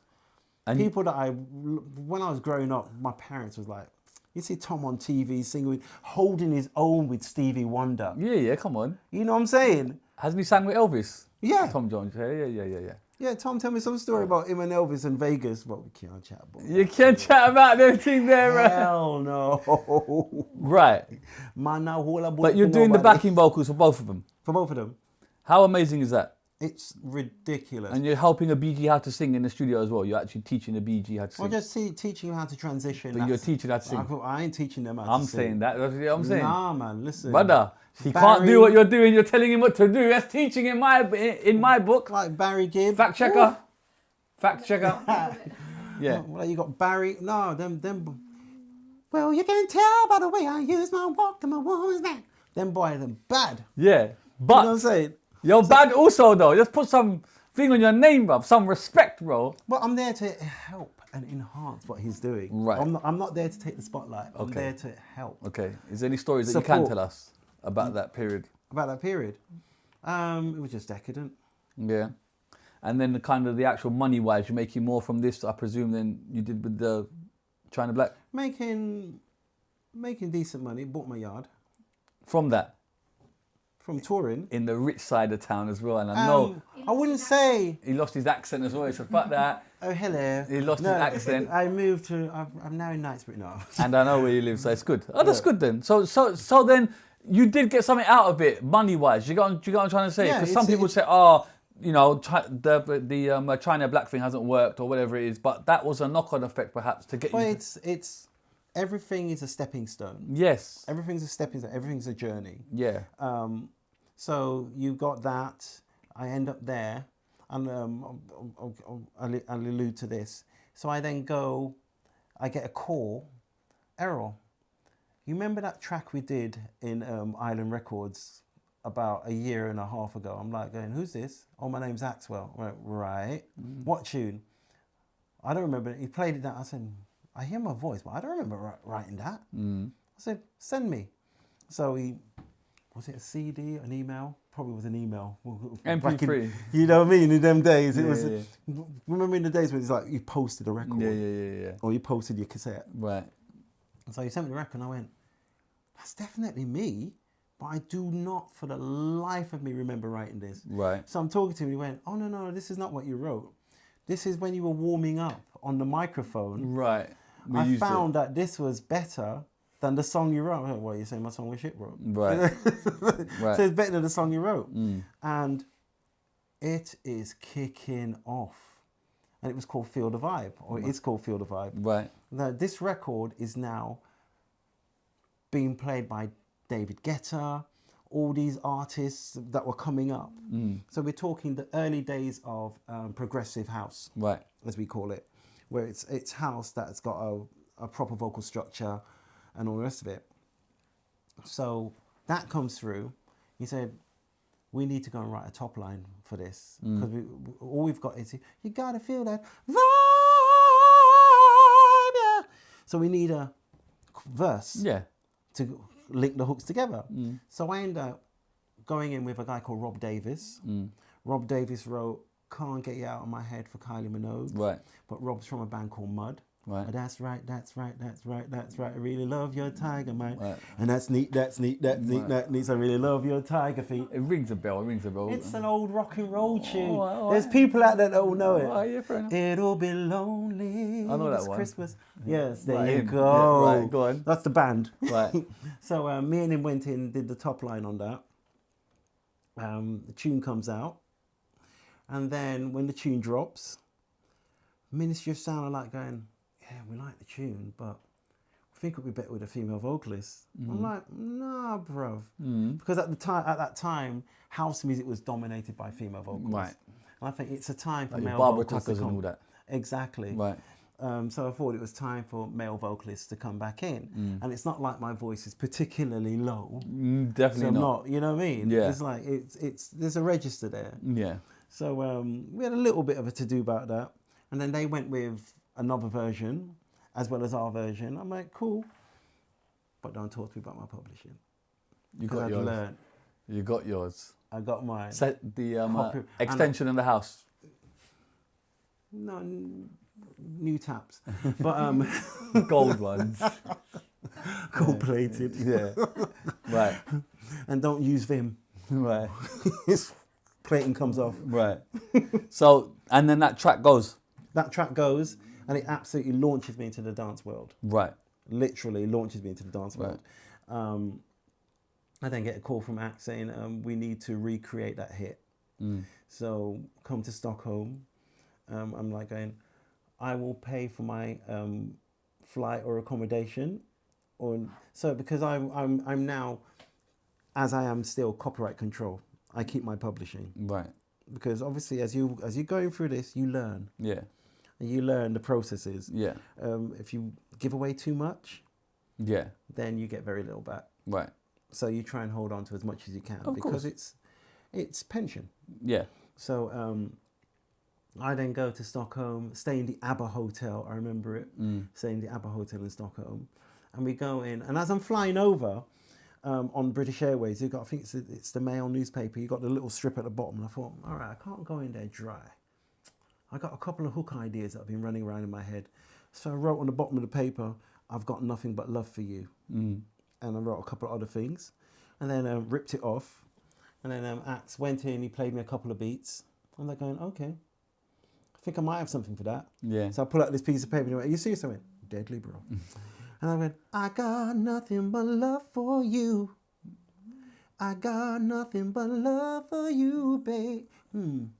Let's tweak that. And we just tweaked it, got it down to got nothing but love for you. Then we wrote that, if you see me walking down the street, I got nothing but love for you. And then did the full top line on that. Did the tune. And then I remember that when we were in the studio, he went, have a listen to this. And he played me this tune. And I'm like going, oh my God, the production. Because I'm working to a demo with just a piano and everything. And then I heard where it could go. And from the last time I seen him to where they were when I was there back in 2000, I'm now talking 2004, 2005. And the production, quality of the production, I was like, holy moly. Yeah, it's a new level. These guys are going to go. Yeah. These guys are going to go. So he played me, everybody want to know why you're walking around with a big smile on your face. Yeah, I'm happy and it shows. I found you. Yeah, I'm happy that I found you. You know that tune? Yeah. He played that tune to me in the studio. And I went, bruh. I said, bruv, you know what's missing on that tune? I went, what? My vocals. Innit? I said, you need me on that tune? He went, no. It's me. I've done it with Maxi. He's an American singer that lives in the Netherlands. I went, that tune's bad. I'm like, raw. I went, okay. And then Steve Angelo. And then they play me another tune. I'm like going, okay. Yeah, you guys are going. So we've done nothing but love. We go out for dinner, and we're there having dinner, chatting, and he goes, "What do you think of the name Swedish House Mafia?" And I went, "Swedish House Mafia? Why?" He said, "Because he, as in Axel, Swedish, and then you got Steve Angelo and Sebastian Ingrosso, and we're like Italian, and we're like house music, so Swedish House Mafia." I'm like going, yeah, there's a meaning behind the name. Could work. Yeah, it could work. There's a meaning behind the name. I said, the guy I work with is Chinese and I'm black. We call ourselves China Black. Sometimes the obvious thing is the easiest thing. Yeah. Little did I know they were going to blow up to the level that they... Did you want to join the group, bro, and say, listen, Swedish House Mafia Black. Swedish House Black Mafia. Black Swedish Mafia. Yeah, you could have joined them. You know, like, have it come first? I'm joking. Right. But trust me, I did suggest it. I'm like, yeah, bro, yeah, I can see you lot are killing it right now. Yeah. I mean, they're absolutely catastrophic, right? Next level. Right. Next level. Have you still got that link, though? Why are you not ringing them during this peak saying, listen, I've got vocals, bring me in? We're always talking. Okay. Don't worry about that. Yeah, but there has to be making. No, talking about making. Always talking. Do you get me? Okay, so are Are you a reggae guy, a house guy, or pop guy? Who are you? Do you get what I'm saying? This guy is like, I'm both. you're all, everything. Like I said, I respect it. China Black is my reggae team, Yeah, and Errol Reid is my house team. right. But Errol Reid as a name is now becoming synonymous with China Black as well. So even on the AG festival, they don't say China Black, they say Errol Reid. Yeah, but that's you surely saying it's me, Errol Reid, because Yeah. I mean, where is Simon now? Do you speak to Simon? Are you in communication Simon, with him? we did a TV show called Hit Me Baby back in The Vernon K one. Yeah, it's back in 2005. Right. And What, we were what year talking for a did you bit. break up? Sorry to interrupt. Yeah, What year did you break up? 97, 98. Okay. 97, 98, and Right. then I suppose life gets in the way. Mm. People are talking, then you start drifting because you're just getting on with your lives. Yeah. And all But the is rest there of a conversation like we're done? We're not China Black, or just never really happened? it. To be honest, not speaking for Simon, but I don't think Simon didn't really like being out there. He wanted to be in the studio writing. Right. That's his thing. I hear that. You know what I mean? Yeah. That's his thing. And because I do what I do, and I enjoy performing, I enjoy singing, Yeah. I enjoy entertaining, then that's how it was. But because of the brand, that's how, you know what I mean? We could have got someone that looked a lookalike like Simon and go out there. Yeah. But that's, the images, as you say, is on the back and on the front. Yeah. I can do that as him. I've got the hair. I'll do it for a fee, you know. Just give You me the could, round you know. glasses, brother. And man will just stand there and just play, like, do What's that. what's your nationality? Brother, don't worry about it. Simon don't speak. Man will just... Brother, speak to my agent. Get the piano right. There There you go. Brother, look. Get it right, bro. Look, man, got the long hair, bro. That's me. Just give me the round glasses. Come on, brother. I'll do it for a fee, you know. Gotta push it to your bottom lip. Yeah, brother, we can do all of that. We can do all of that. Just bring me the glasses, fam. You get what I'm saying? But yeah, Never know, okay. you know. Come AG in it. I'm coming there. Come up there, man. So then there's no conversation that China Black's done. No conversation per se that China Black's done. Okay. No. But I just know that Simon's not really into running around and doing Yeah. shows and stuff like that. Right. The Vernon K thing, sorry, go on. You Yeah. did that. Why did that happen? Because you're done. You haven't done nothing. We just got a call. What, to come and perform? I just got a call from some of the TV saying... But that's a show saying, hit me, baby, one more time, as in, give me one last kind of yeah, give us your hit. Right. Give us your hit and a hit from... So it was a hit from the past. Yeah. And a hit from an artist around today. Right. So we did Searching, and obviously, and we did I Believe in a Thing Called Love by the Darkness. Right. But we made it sound like a motor, because I'm not a rock singer, so I made it sound more like Loco in Acapulco, Tears of the Clown. Right. If you listen, dun, dun, dun, Yeah. dun, dun, dun, dun, dun, dun. But is that seen as like a negative? They want to call you back almost like you're like a, I don't know, people from yesteryear. Do you know what I'm saying? Like No. in that kind of. No. If they don't call you, that's a negative. Yeah. Okay. No, I hear it. If they No, I don't- hear it. If you don't get that call, that's a negative. Yeah. And then how does that show do for you? Do you feel like there's like a second lease of life, or because it's a big show? It's a big show, but I didn't even look at it for that, Okay. because I've got my house team going. Yeah. Man's running around I'm doing shows in Russia. Yeah. I love that for you. I'm there I was at Caesars in Vegas Yeah. because And the rider's looking healthy. and what's the company be called? What's the correct. company called? Can't Abercrombie. You know the brand. The green M&Ms only. Sorry, I've gone somewhere else. Right, go on. Imagine that chat over me, you know. No, brother. I can green. I can just picture It's your like- rider. So how did it feel for you, though? I want the How did it Jamaican feel- colours only on my rider. M&Ms. You get me? So when you were a major artist, how did it feel for you? No, I wasn't, bro. Anyway. No. Yeah. I've seen you rapping. No, I tried a thing. No, we don't try, we do. Oh, word to big man. You get me? We don't try, we do. Okay, I've lost what I was talking about. You're Go talking on. about green M&Ms. No. And then you was talking, I was speaking over you. I apologise. Please carry on. Apology accepted. No, I was just saying that But you're the doing record got me- Caesars. the record got me to Vegas, singing at Caesar's Palace, Yeah. because it was now being played by the brand that does Abercrombie and Fitch. Fitch. And there's a brand that has that, where A they've got all these, consortium. that has all these the shops. Right. Like Abercrombie, you know, all these shops where Right, you go in and it's got a nice smell, and they got all these aimed at teenagers, and it was being played throughout all their shops across America. So, Syncing is good, healthy. Exactly. Publishing money in. So it got me out to America. Extension built. Gold toilet to match the taps. Exactly. Yes. But it's clear to see for the audience that you are very active. That's what I want to get out there. Don't want to hear this crap that Errol's not about. Do you know what I'm saying? It's way more. No. And that is what I love for you, that you are very much doing your thing. Well, you've got to be, you've got, like I said to you, out of China Black, it's like doing your research. Okay, so China Black is on a hiatus. What do? Reinvent yourself. Yeah. And you've done that. Repackage. You've done it. Come back. Go into a different market. That market has got me doing Pasha, El Divino's, Esparadis. Yeah. I'm now running around in that circuit. I'm running around Russia, Europe. I'm like, as on my own, as Errol Reid, doing my classics. Yeah. I do 2 tracks with Axel that are absolute monsters. Nothing But Love ends up being in the first In-Betweeners movie. Sinking money. Healthy. You know what I mean? Gold bathtub now. And then now I'm I'm getting calls and being sent tracks left, right and centre from other producers from all over the world. Canada, Right. Australia, Dirty South is sending me tracks. Right. Simon and Simo and Paris are sending me tracks from. I've got people sending me tracks left, right and centre. I'm working with Michael Gray. So you're busy. I'm busy. I'm still busy. I've just been on Michael Gray's new album. Right. I can't wait for the weekend to begin. That Michael Gray. To begin. Okay. So then what about you for like kind of your own album or anything like that? Is that something that you want to do, or are you happy just...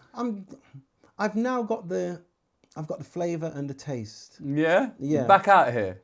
To come back out here. Yeah. But I want to go back. As they say, this is another phrase for you.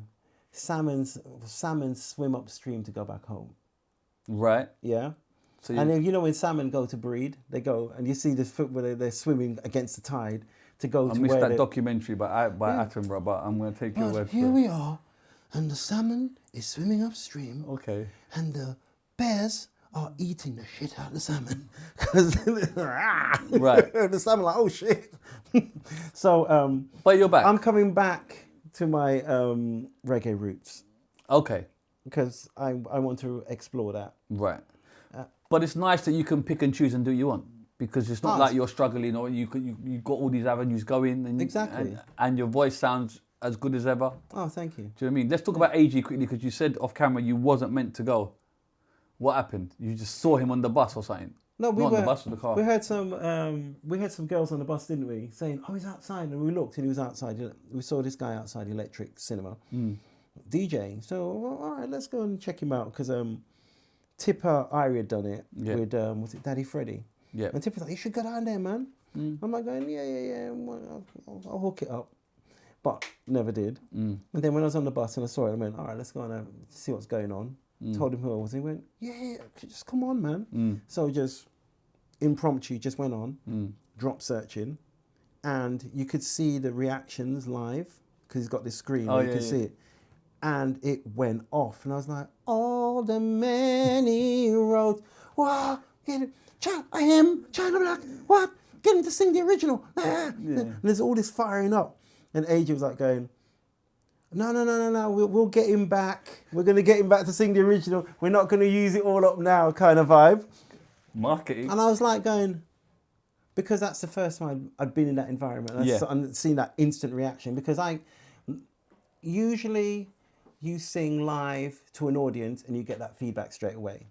But we're now in this exactly, where people are writing to you straight away. Yeah. If you're great, they'll tell you. If you're not, they'll tell you. Because they're keyboard warriors. And they'll just go, "You are shite." Yeah.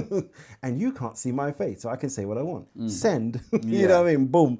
So being in that environment, I was like, wow, okay. There's still a appetite for China Black.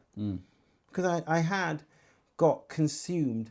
I'd been in the dance world longer than in the China Black world. Right.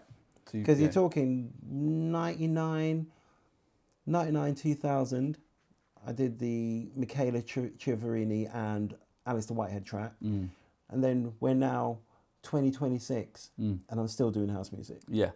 But in between that, I've done stuff. I've worked with Tipper. I've dabbled in and out with the China Rap brand. But I've reached a point now where I'm like, I need to focus on this. I'm not giving this the time and the respect that it deserves, because this is what launched me into this world. Yeah. If you go back to my very first time in that 101 Oakland's Road or wherever it is, the nightclub that I went in and sang, I'm going back to country living, and my reggae roots. I thought, let's take this full circle and go back to that. Makes sense. Yeah. And out of respect, because I toured with Robin before he passed for about 10, 11 years. Just running around the world with him. And it was again an incredible period, because you're doing your house music, and then if I'm busy doing that, once that's done, Errol, we're going on tour in Asia. Are you free? Yep. Boom. I'm touring Asia for a month. Errol. We're going to Australia. My price New Zealand. has changed. My price has changed. Don't worry, Errol. No, What's once the the price set, the price is set, you know. What do you But mean, bruv? anyway. It's a new tour, bruv. How you talking about that? Yesterday's price is not today's price, bro. You're joking. Don't you know how these things work? I don't know how these things work. Let me explain to you. Listen, they need Once you, it's bro. You are strengthening the main act. How is that as well? I'm staying alive. How is that when you're actually strengthening the main act? Do you not get the thing of like, I'm in the background here? Like, I can, do you know what I mean? Hell no, I got so much love for that man. Yeah, of course. And respect. And Do you not Jones know as what well, they've brother. done? Tom Jones. You can't disrespect them people, bro. No, I'm not talking about Tom. Bee Gees. And Tom Jones, bro. Mad. There's a light, a certain kind of light. Right. You know what I mean? You don't know what it's like to love somebody, to love somebody. You still got it. The way I love you. Ding, ding, ding, ding, You still got it. You're pulling up big names. There's one I need to actually bring up. Go on, yeah. Barry White, bro. Woo! I mean, that Let is the music play. not a joke, bro. All right, let me tell you the story. I'm behind going to that. need to hear it, bro. Let me tell you all the story behind that. So Barry White, I get a call from the record company. Barry White, you fancy doing a duet with Barry White? I went, what, on his album? Yeah, man, man's in. I said, the legend, Wars of Love. Yeah, of course. Man's in, yeah. They go, yeah, okay, it's going to be on Friday. I went, right, in Paris. Cool. On a TV show called Taratata. I went, what? What? So you want me to sing live with Barry White on TV? It's not in a studio environment. Game over. I'm like going, okay, what's the tune? Do you know a song called Let the Music Play? I said, I know the melody. I know the hook. Let the music play. I just want to dance the night away. Right here. Yeah. I said, I know the melody, but I don't know the verses. You better learn that shit, boy. Listen, in the days of Walkmans, Yeah. I was like sleeping, playing the tune on the CD, the Sony Walkman, just put that tune on repeat, sleeping, playing the tune, trying to learn it, because I thought I can't rock up and have a sheet of paper because it's live on TV. It's the French equivalent of Top of the Pops. It's the biggest live show on French TV.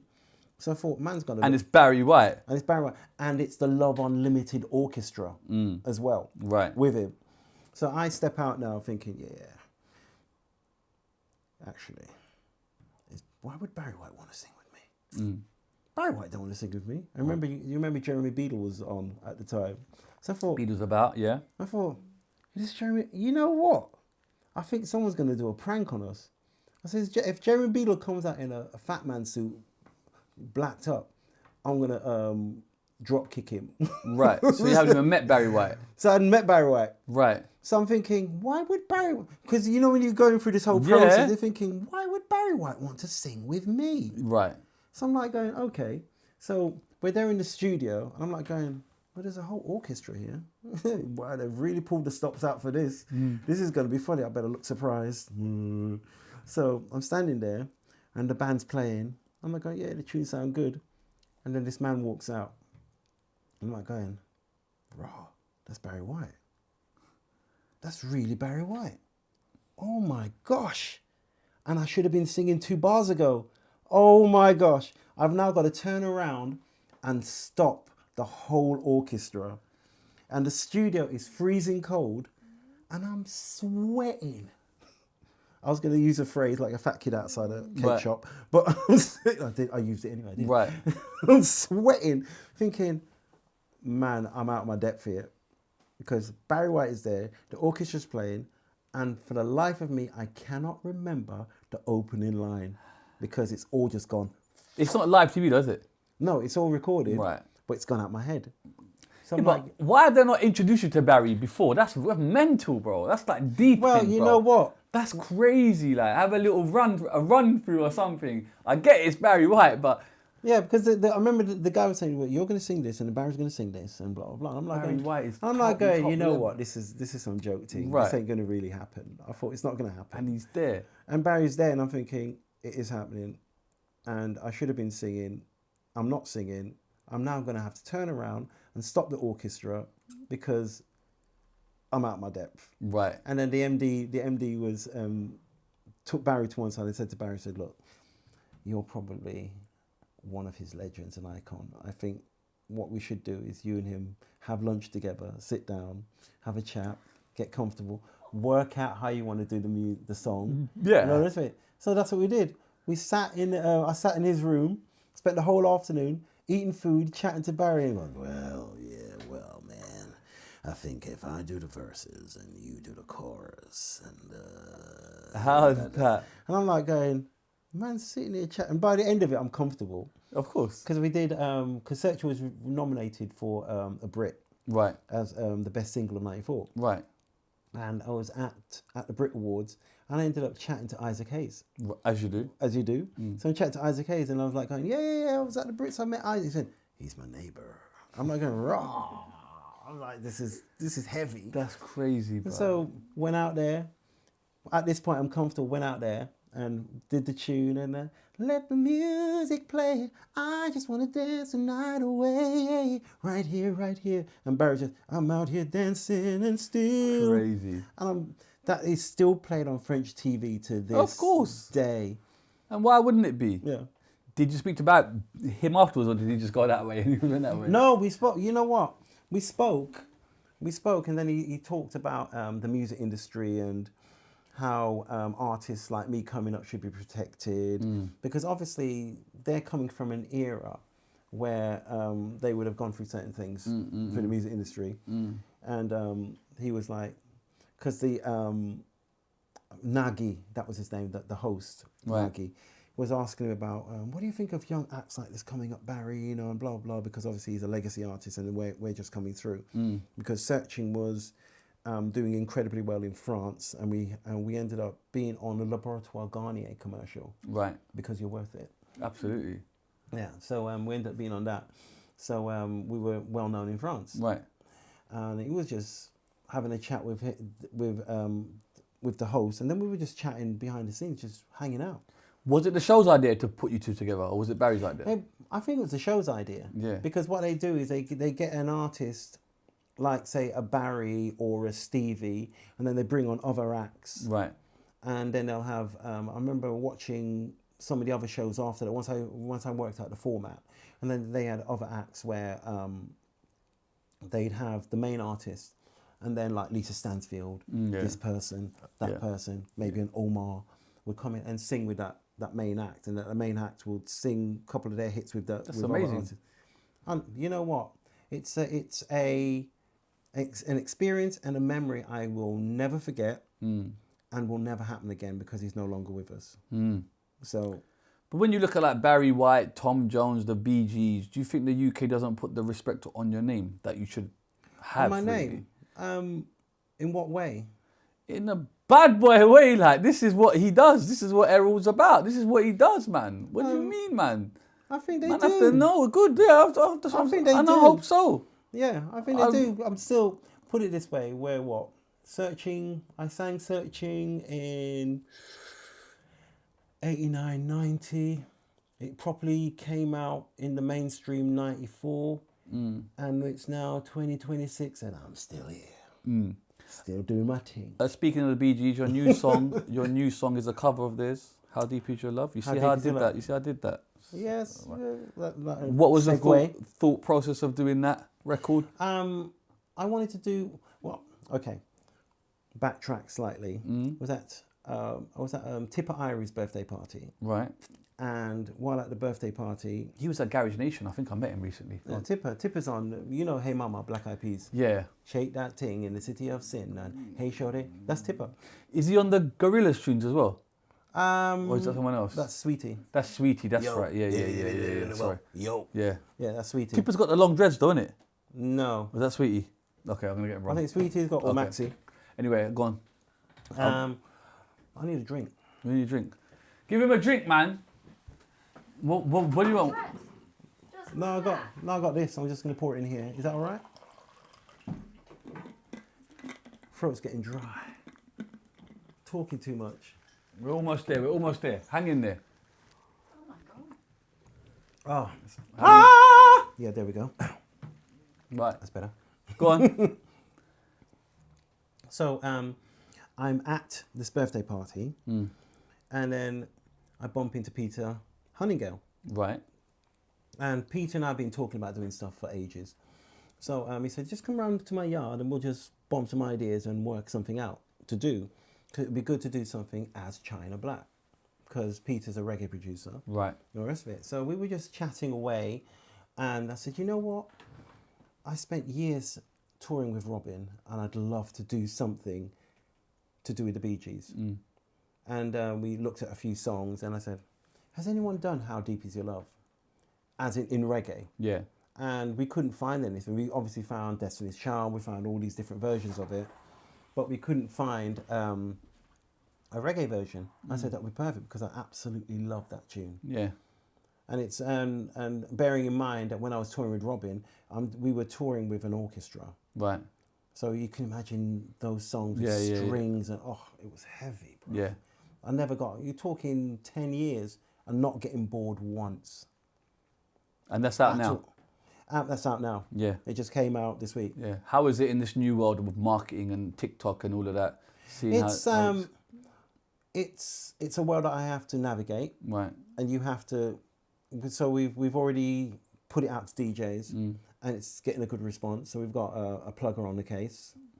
So Tony's got it out there, and the response has been coming back. Rodigan's already played it. It's been played on Radio Jackie. It's getting played on a lot of stations. People are just sending me links to it getting played in stations in Birmingham. Sick. And stuff like that. I've put it up on my profile where we got it with Rodigan playing it, and then Rodigan giving a nice little spiel about that's Errol Reid, China Black. But if you remember this, then you will remember this. If you don't know this, then you'll know this. Then he drops into searching. Yeah. So he does this whole little segment about China Black on his show on One Extra. That. So it's getting received well. Yeah. It's how to build on that. Yeah. So like I said, we're in a new world. I've got AG Fest. I've got festivals coming up, Soltasia and stuff like that throughout the summer. Doing loads of shows. And are you going to drop an album or? I would like to drop an album towards the middle of next year. Yeah. Title? No title as yet. Yeah. Man back, me no know. Yeah. I'm back. No. Okay. China Black is back. Okay. China Black. And do you still speak to Simon? Not on the level that we used to. Right. Like I said, we just. But then how can you use that name then, I guess, if the China part of the Black is no longer about? Because. Is that all cool? Like. That's all cool. Yeah. Yeah, that's all cool. Okay. That's all cool. All right, I'm just making sure, innit? That's all cool. Because I'd rather go out. Innit? It should be me, bruv. Bruv, China Brown, Black Brown, bruv. Are you mad? Remix. Brother. Hey. What? You better drink that, bruv. Don't be spilling that shit on my floor, homie. You get me? Come we go. The power of Christ compels you. You get me? Black, what are we calling it, bruv? Let's go. Black Forget the show, bruv. It's a boardroom meeting now. What are we calling it, bruv? What do you want to call it? But I just just give me my money, bro. I just want my money, bro. How man, you get me? So I think Simon did a lot more than that. What did he do, bruv? Because You they don't bloody say wrote like the it. hit. Yeah, obviously, That's what but you you got the did. hits though, innit? So what are you going to do? You just want the money? You're just on a rinse thing. Brother, man's on a marketing thing, bro. You Man's get on me? a rinse thing. Never. Well, if you're marketing, then you can get paid. If you're going out there going, yeah, let's Nah, sort this bro. out, blah, blah, blah, get the record Look at me, out bro. there. I'm here, bro. We do the. Come on. Come on. I didn't speak about quickly the actual rugby tune. How was that for you, representing the UK and doing it, or was that the whole World Cup song? That was the, no, that was the Rugby World Cup for England. Yeah, The how song was for- that representing was it Germany? 5 nations, I think it's 6 nations Yeah, now. but you had the theme tune for England. Do you know what I mean? Oh, that was wicked. Yeah, that must have been amazing for you. Swing low, Come on, sweet and a big tune like that as well. Do you chariot. know what I mean? With Ladies with Black Mambazo. Exactly. Yeah, it was wicked. Yeah. I got to sing it in the middle of Twickenham. Yeah. Sang it, I see that the was video. interesting Yeah. Why? What happened? because we were shooting the video. And the fans going, "Who the fuck's this?" No, well, yes, but no, Right. because I remember they were taking the piss out of us because it was Paulette, that was it, because China Black had these 2 dancers that were posing as BVs, Right. Paulette and Sharon Albuquerque, Right. and I had my hair cut in a certain way, so they're going, oi, oi, Bobby Brown, and they called Paulette, oi, Naomi, and I'm like, Just breathe it through. Breathe it through. and then in the middle of filming, I saw the crew going, no, no, no. As I looked round, someone ran down, jumped the thing, and dropped their pants. You've got to do that in rugby, I bro. went, leave it in. You Leave it in. the Leave it video. in? I was like, leave it in. What? And Let you the left it mother in? see that. No, they didn't. Right. I'll do this last bit and we're done. Thank you for your time. I'll get ChatGPT to ask you questions. Oh, This is Yeah, AI. yeah. This is what it's asking you. Claude. Get Claude for the answers. Who's Yeah. Claude? Who's Claude? What's Claude? No, don't. No, tell me, what's Claude? If ChatGPT is Tesco, Claude is like Waitrose. Harrods Food Hall. Yeah, and how much is Claude then? Free. Oh, is it? Yeah. What, is there an app? Yeah. Is this like Ask Jeeves on like a different level? Look at... It's Claude is. I'm being educated on that. Claude is... I've asked Claude to ask you some questions. Claude. Oh, why did Claude? You're telling me no. Innit? Where's the brown version? Abdul. I want to bring out Abdul. Ask Abdul. You get me? What's going on? Abdullah. Why has it got to be Claude? Desmond. You know what I mean? You know what I mean? Right. Delbert. I ain't getting involved in any of that. Right. Searching was massive. Did success feel like freedom or did it become a trap? Success. It depends how you view success. How do you view it? I view success as being able to do what I'm doing even till today. Sounds like freedom to me. Exactly, man's free. Come I can on. do what I want. Come on, bro. Did the music industry fumble China Black at their peak? Who dropped the ball? It's not down to the music industry. It's down to the... You can throw money at something, but if the public want it, they'll have it. If they don't, they'll let you know. So you can't blame the music industry on it. I hear you. What really happened behind the What really happened behind the record label legal dispute and how much did it derail your career? Oh, the legal dispute. What legal dispute? We were signed to a New York label, Right. and there was an issue between the New York label, which was PWL US, PWL, Started King Waterman, PWL US, Right. and Polydor. Right. And there was a whole issue going on behind the scenes, which was costing us money because lawyers don't do stuff for It's costing free. you lot. Of course. Right. But I suppose it did derail stuff to a point because obviously the record company wouldn't have the appetite to be pursuing that and then trying to push the record, hence wanna be lifted. Like the sunshine. Ocean Drive's a tune though. Yeah, man, I love Tundi. Them boy, Ocean they're Drive, bad. my shit, you know. Ocean Paul and listen. Tundi, And the other one, well, when one day we're gonna get so la la la. Ah, Jesus, come on, brother, big. We saw Tundi the other day, didn't we? Yeah, come on. Right. Did you ever feel like you were deliberately kept from becoming bigger? No. What's the biggest myth people have about China Black? Is that it's a Chinese woman that's black? Okay. Were there artists in the 90s you looked at and thought we should have been where they ended up? In the 90s? Yeah. No, No? not really. Yeah. Michael No, not really. Yeah. Yeah. Okay, who? Michael Jackson. And oh, his film's coming out soon. Oh, we're going to watch it. You have to. You have to. No, not Michael Jackson. Hey, listen, Michael Jackson's bodyguard has been on this show. Big stories. Trust Woo! me. I have to watch that. I just thought that in. You get me? Yeah. Plug We're gonna watch that now. Plug in another show on my show. You know that one. Did fame change people around you more than it changed you? Some people. Yeah. Some people that didn't have your number suddenly found your number. Yeah, them ones. You know, them ones. Them ones. Yeah, brother, you that me sip on top of the pops. I'm like, who's this? Here's my bank account, my bank like, number, boy, sort code. I've not spoken to you since I left Birmingham, bro. How'd you find my number? Let me find. Was there a moment you nearly walked away from music completely? No. No. As you hear, music is part of me. I gathered. It's I've in gathered. it's in my DNA. I gathered. I can walk away from it, but it won't walk away from me. Yeah, for real. What's the hardest industry betrayal you've experienced? Experience. Yeah. Yeesh. That's a question. There's so many. Give me the worst. There's so many. How can you grade them from 1 to 10? Okay. There's just What's the one that pops up one? Look, the industry by default is designed to undermine and try and trip you up. It's for you to try not to stand on the landmines.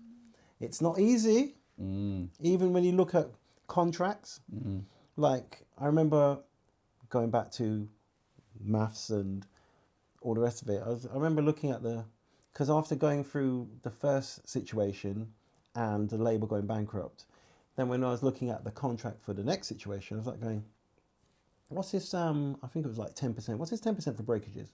And they went, what do you mean breakages? I said, you're doing CDs. This contract's based on acetates. So when they used to break in the pressing plant. So what's this? They said, oh, that's, it's just in the contract. I said, so you take off 10%, you change, so that's 10% gone off the top. So now you got 90%. So you turned that 90% into 100%. So really say that 10% that you're supposed to get as an artist is not really 10%. It's really 8 point or 7 point something percent. So I bet they loved you, innit? They were like going, whoa. I said, no. This I guy's said, too much, mate. Get him out of here, mate. Get him out of here. Let's put money into Lighthouse Family, bro. Where's Lighthouse Family, bro? So, but the thing is, I knew what I was getting into. Yeah. So I thought, you know what? If I sign this, I know why I'm signing it. Because you want something from me and I want something from you. Right. So it's a mutual. I hear that. Do you think One Hit Wonder is disrespectful when people use it about China Black? I've never heard that. Okay. Who's ever said that? Who said that? Fucking Claude, innit? See, ask your people them there. You get me? You got to be careful with the people you send, bro. I would never. I got 2 bangers there, bro. You get what I'm saying? So What have we got down there? stars and searching. What do you mean, bro? Oh right. Man, looking. What you got? I thought you had something to like start bashing people with. I said, yeah, give me one of them. Who said that? Come over here and say that. I got a dumbbell. Right. What happened behind the scenes with the re-release of Searching that most people don't know? Re-release? What re-release? Claude don't know shit, bro. Well, the re-release was 94. Oh, okay, that one. So Right. that's the one that blew up. Okay, what happened behind the scenes? Anything that we don't know? Just recorded it. All right, forget that. Did racism, industry, politics, or genre boxing affect or what? Genre boxing effect? What does that mean? I suppose, I know exactly what that means. Okay, you know, good. So it's where they try and pigeonhole you. All right. So did racism, industry, politics, or genre boxing affect how far China Black could go? Look, you're dealing with an industry where there's people that got preconceived ideas of what you are and where you should go in the marketplace and who you will appeal to. And then once you go out there, and we're going back to the 90s, And there's certain things that happened in the 90s that are coming to light now where people are going, whoa, is that what you lot were doing in the 90s, bro? You know what I'm saying? Let's not talk about that. You know what I'm saying? I like my channel. Yeah, let's talk about that. So Anyway, oh my God, look at the next question though. No, let's talk about the parties. No, brother. Look at the next question. What's the wild? He's telling me not to answer the Brother, look at the next question. What's the wildest story from touring in the 90s that you've never told publicly? that I've never told publicly. Yeah. Oh. Have I told it publicly? It's not wild. Go on. It was a bit stupid, really. Go on. It's like, I thought I'm a star now. Yeah. So I thought, yeah, I'm going to do something that's like a star. So I think we're staying in, was it the Ramada? Manchester. You smashing TVs? No, I threw my kettle out the window in the canal. What, hot or cold? No, it was empty. Oh, right. And then I realised I wanted a cup of tea. So I had to go knock on someone else's door and say, can I have your kettle? So what did you do? I went, I had a stomach. I went, blood clot. And I went, oh, you idiot. See? Oh, and that's the other thing. Because you know you got the minibar. Yeah. I remember I was just finishing, I'd finished my searchings out. I finished my degree. You'll know about this. So the degree's done. And you got, you know, the graduations in South Bank Cathedral, Right. the Hat gowns frame, and the gowns and all the rest of it. And I thought, man needs to celebrate properly, so I'm gonna need some drinks. So I rinsed my minibar. I went to Simon's room, rinsed his minibar, went to somebody else's room, rinsed. I had a bag full of miniatures from all the minibars. And then when we came back to London, I think it was The bill must have been naughty. Trust me, bro. Because you know they charge some stupid money, bro. I think it was Natty. Sorry, Natty B on My Soul. I apologise. I think it was Johnny said, Errol. Natty rang me and he was on the phone going, Johnny, China Black. Johnny, China Black, man. I said, what? The bill. The hotel bill. It's not even covering the gig. And I went, oh, Johnny said, what did you do? I went, I had a bag full of miniatures. You could have just gone a bottle from the off license. Look at that, bruv. I wasn't paying for it. Rockstar lifestyle. Which major artist did you meet and think this person is not what the public thinks? Ooh.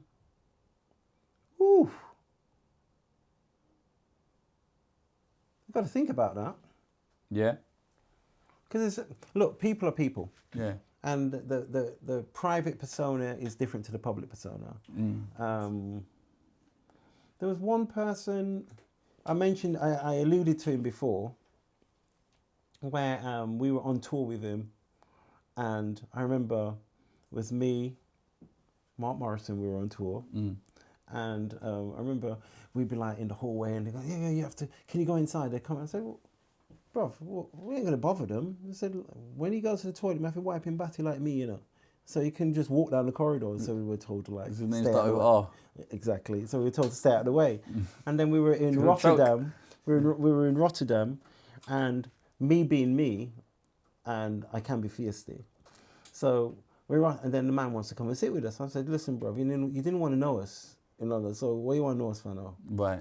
Go along about your business. Right. And I ran him. So you ran that R. Kelly. You said, I listen. ran him. I said, you never want to know us. Because we were literally told, get in your rooms. You can't see as he's walking down. I went, are you serious? I said, we're grown, bro. We ain't going to worry. We think we're going to jump on him. Diva thing. Yeah. Did success ever damage personal relationships? Always does. That's true. Were there opportunities, collaboration, or deals you regret turning down? I would never turn down any opportunities that made sense, but I wish, because there was conversations about working with Sly and Robbie. Right. And I wish we'd worked with Sly and Robbie, because they're both of them are not with us now. Yeah. And that would have been amazing. Yeah, that's like the holy grail. That's one of them ones. Yeah, you know what I mean? It's one of them ones where you sort of sit back. And even the other day I was having a conversation with a brother called Clive Alec that worked with Terence Trent D'Arby. He doesn't call himself that now. Sananda. Yeah. I was at that concert recently. He was there, wasn't he? Yeah. And Clive was saying, yeah, I was talking to, this is a while ago, he said, I was talking to Sly Robbie, and they're still talking about doing stuff with China Black. I said, we should hook it up, man. just go to Jamaica and then what's happened. What's the most painful chapter of your career nobody asked about? Painful chapter? When I stubbed my toe, honestly. Nothing really. I don't look back back on my career and think to myself, ouch, that hurt. Well, that's a good way to look at it. It's a good outlook. It's all part of life's journey. For real. And you learn, and what don't kill fatten. Do you feel properly credited in UK music history? Yeah. Yeah. I get called to do like box pops for like Channel 5, and you know when they talk that TV where they got you sitting on your sofa talking about this video and blah blah blah. Yeah. So I'm still active. Stick acknowledged. I did Never Mind the Buzzcocks. Oh, sick. What did you do? Not the lineup thing. I did lineup thing. Okay. I don't like the lineup thing. I feel like I don't know. It was. You know what? It was they'd been chasing me for years. Right. And then in the end, I just thought, you know what? Okay, I'll do it. I'll just do it because they just every year they're coming at me. No, I hear you. And the money's good. Is it good to just stand there? How much they pay to stand there, brother? It's like 120 grand. I'm joking. Brother, I'm trying to go. The next time they do Simon, they have to call me. I could be one of the other people, bruv. Yeah, bro. It's like I'll just do it for 100 grand. It's cool. I'll take a 20 grand pay cut. Never mind the bus stop. That's They your 120 grand. No, they didn't. Hell no. Right. I wish. If the full truth of China Black story became a documentary tomorrow, what would shock people most? About the full truth of China Black? Nothing. I think what would shock them the most is maybe Stars and, as you put it, wasn't as big a hit as it should have been. Bad boy. But I think the journey took its natural course. Obviously, you'd want more success for the band, but it is what it is, and you move on, and as I say, you reinvent yourself and you do something different because you can't force feed the general public. Between you and Simon Fung, was there ever a real fallout that fans never heard about? No. You must have had a couple fights in a little punch up and that, bruv. Never. Hold this slap, no? We're grown, man. I'm joking. Nah, we're grown, but nah. Did racism or subtle bias limit how far China Black could go compared to similar acts? Now, that's a question you'd have to ask the people that are out there, because... Well, did you ever feel it? Not directly. Okay. But you have to, again, understand the world back then and how specific music and artists were perceived and how they were marketed and how they were treated. It's like the budget that would come to me would not be the same budget that, say, someone like U2 would get. Yeah, of course. You get me? So, fair enough. Looking back, who benefited most financially from your success? From your success, and was it fair? I think when you look back on what went down with China Black, Simon wrote the first album. It's fair. It is what it is. So is Simon living good? I hope so. Would you have thought, like, being the maths genius that you are, the Carol Vorderman that you are, is Simon living good? I hope so. Is Simon a millionaire? In your maths statistics? I don't think he's a millionaire. I'll tell you where he would be a millionaire is if you bought property back in the 90s. Right. So you get your money, you buy your property, you hold on to it. Did Simon have enough money to invest to become a millionaire in 2026? I hope so. But why don't you chat to him? Why don't you ring him? I could ring him, but man's busy. Man's busy, I hear it. Man's busy. And I respect your time, but would you not want to just have that little phone call? Yo, Simon, what's going on? Open the gates in Hampstead, I'm coming. Sorry. Huh? Hampstead. Oh, yeah, sure, he's got me. Yeah, he's got me. I've got you. Yeah. Well, Simon's Hampstead, Buckingham Palace. That's what I'm saying. Open the gates of Buckingham Palace. But you know what I'm saying, do you not? It feels like there's a. I don't know. Is there a problem then? Do you get what I'm saying? No, there's not. She's laughing. There's a problem. He's here now. And ladies and gentlemen, no. Simon, come on. No, like I said to you, we did Hit Me Baby in 2005. Yeah. Then 20 years ago. Exactly, and there was conversations, so all the rest of it. She's creasing out. And then I went off doing my touring shows, all the rest of it, and we just slowly just drifted apart. I hear that, but where you're using the China Black moniker, could you not just be a little catch-up phone call? It's just like, I don't know. You speak to me more than him. I know I'm him, but do you know what I'm saying? Yeah. But No. Maybe this will reel him back when he sees that. You never know. hey, Simon, call him. It's nothing but love. Call him, or you can call me. For I got nothing but love for you. There you go. Simon, call him. Otherwise, I am gonna take your place. All right? Stop that. Oh, no, I got. No. Everything's cool with him, yeah? Everything's I love cool. that. I'll talk to anybody. Yeah. Simon, See, you. when you say it like that, it's like, I mean, come on, bro. Yeah, I'll talk to anybody. You know what I mean? I think there's an issue, bro, that he's not telling you. But it's cool. Right. 30 quick fire questions and we're done. I thought that was it. No, quick fire. These are like, I don't want my sentences. I just Lord. want one word. Oh, what time is it now? Is it past my bedtime? This has been like 3 hours, isn't it? I hope not. Yeah? How long? About 240. 90 more minutes and you beat the record. No, we Okay. ain't doing that. No, we're not definitely. Right, not one doing word answer, we're done. that. Okay. First song you ever loved. Yes. Oh, sorry, right, you didn't finish. First song you ever loved. Don't go breaking my heart. Searching or Stars? Stars in. But I also love all the many roads I've tried. No, seriously. Searching or Stars? That's a real one. I have to, yeah. Oh, that's a difficult one because I love both of them. But the one that I sing most of all is Searching. So I'll go with Searching. Best decade for music? 90s. Most underrated 90s artist? Ooh. It's quick fire. Dina. Dina, huh? Dina Carroll. Oh, Dina Carroll. I just it came in my head. Yeah. One word for the music industry. Cool. Vinyl or streaming? Vinyl. Studio or stage? Stage and studio. Stage. Birmingham or London? London. Wow, proper sold out this one. No, Birmingham. no, you can't. It's too late. Best live crowd you've ever performed for? University crowd, actually. Yeah. Yeah. Most surreal celebrity encounter? It's got to be Barry White. Song you wish you wrote? Maybe I'm crazy. Oh, come on. That made me crazy. You say CeeLo stole your shit. He'd be singing in that. Crazy. Possibly. Most overrated thing in fame? Fame itself. Most misunderstood thing about you? Is that I'm a troublemaker. Biggest career regret? Not drinking enough Dom Perignon. Hardest lesson the industry taught you?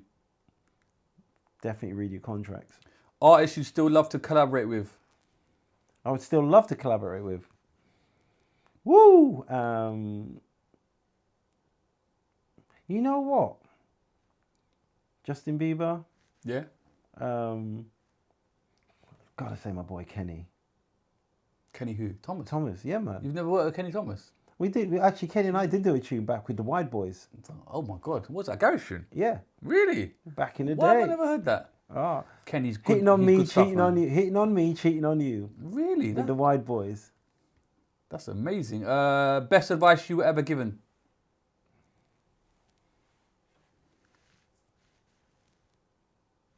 Choose your team carefully. Worst advice you were ever given? Choose your team carefully. One artist people sleep on today? Sleep on. Jeesh. God, I've never heard of that artist. yeah, that's what they're called. Dun, dun, dun, dun, dun. I don't know. I don't know. If China Black made a new record tomorrow, what would it sound like? It would sound like to us. It would be how reggae is today. Right. The way the stuff that the Marleys are doing is exceptional. The production, but the song would still carry. It still carries now. Yeah. Most expensive mistake you ever made? Not choosing my team carefully. Funniest backstage moment? Not choosing my team carefully. Funniest backstage moment: presenting Princess Diana with a signed copy of the CD. Is that on video somewhere? I hope so, but there's definitely a picture of me out there with her, with Robbie Williams talking to her, and you can see me in the background just going, peering into the camera. A rumor that made you laugh. A rumor about you that made you laugh. Ooh, I got a great one. Yes, we did. Remember the lottery, midweek national lottery? Yeah. You had the Saturday and the Wednesday, Right. And the Wednesday one became the cool one to do. Right. And Why? because I don't know, it was just Bit random, innit? people just say, "Oh, Okay. don't want to do the Saturday. I want to do the Wednesday." So More viewers probably. They're at home, innit? yeah, probably, yeah. Right. So I sent my press guy out to buy a lottery ticket, and it was with what's her name? She got a show on GMTV. Lorraine Kelly. Lorraine. Yeah. I think it was Lorraine was it Lorraine that was hosting it? Oh, no, it wasn't Lorraine. It was somebody else. Another Scottish woman just gone up my head. Right. But you bought a lottery ticket. So when they do you're supposed to wave at the camera at the end as it sweeps around. You go, and that's it tonight. The winning balls. And you're supposed to wave, and I'm like going, man, ain't waving. So I went, Richard, go and buy a ticket. So my boy Richard Beck went out there, bought a lottery ticket, and then when it came through, and they were like going, sweeping around to say you've won, I went, I've won. And I was like going like this, I've won. And it ended up in the press the following day saying that Errol from China Black appeared on the show and won. Didn't win the jackpot, won some money on the show. And I went, man's just going to take that. Hey, press is press, you know. One thing fans always get wrong about searching. They think it's a woman singing. If you could relive one I've night... heard that. They said, I thought it was a woman. I went, what? Oh, what part sounds like a woman? The high note, yeah, maybe. Obviously the high note, isn't it? If you could relive one night in your career, which one are you picking? The night. If you could relive one night in your career, yeah. There's so many. The day I did Happy Days and met my partner. Jeez, come on, look at that, man. Brought it back. We love that.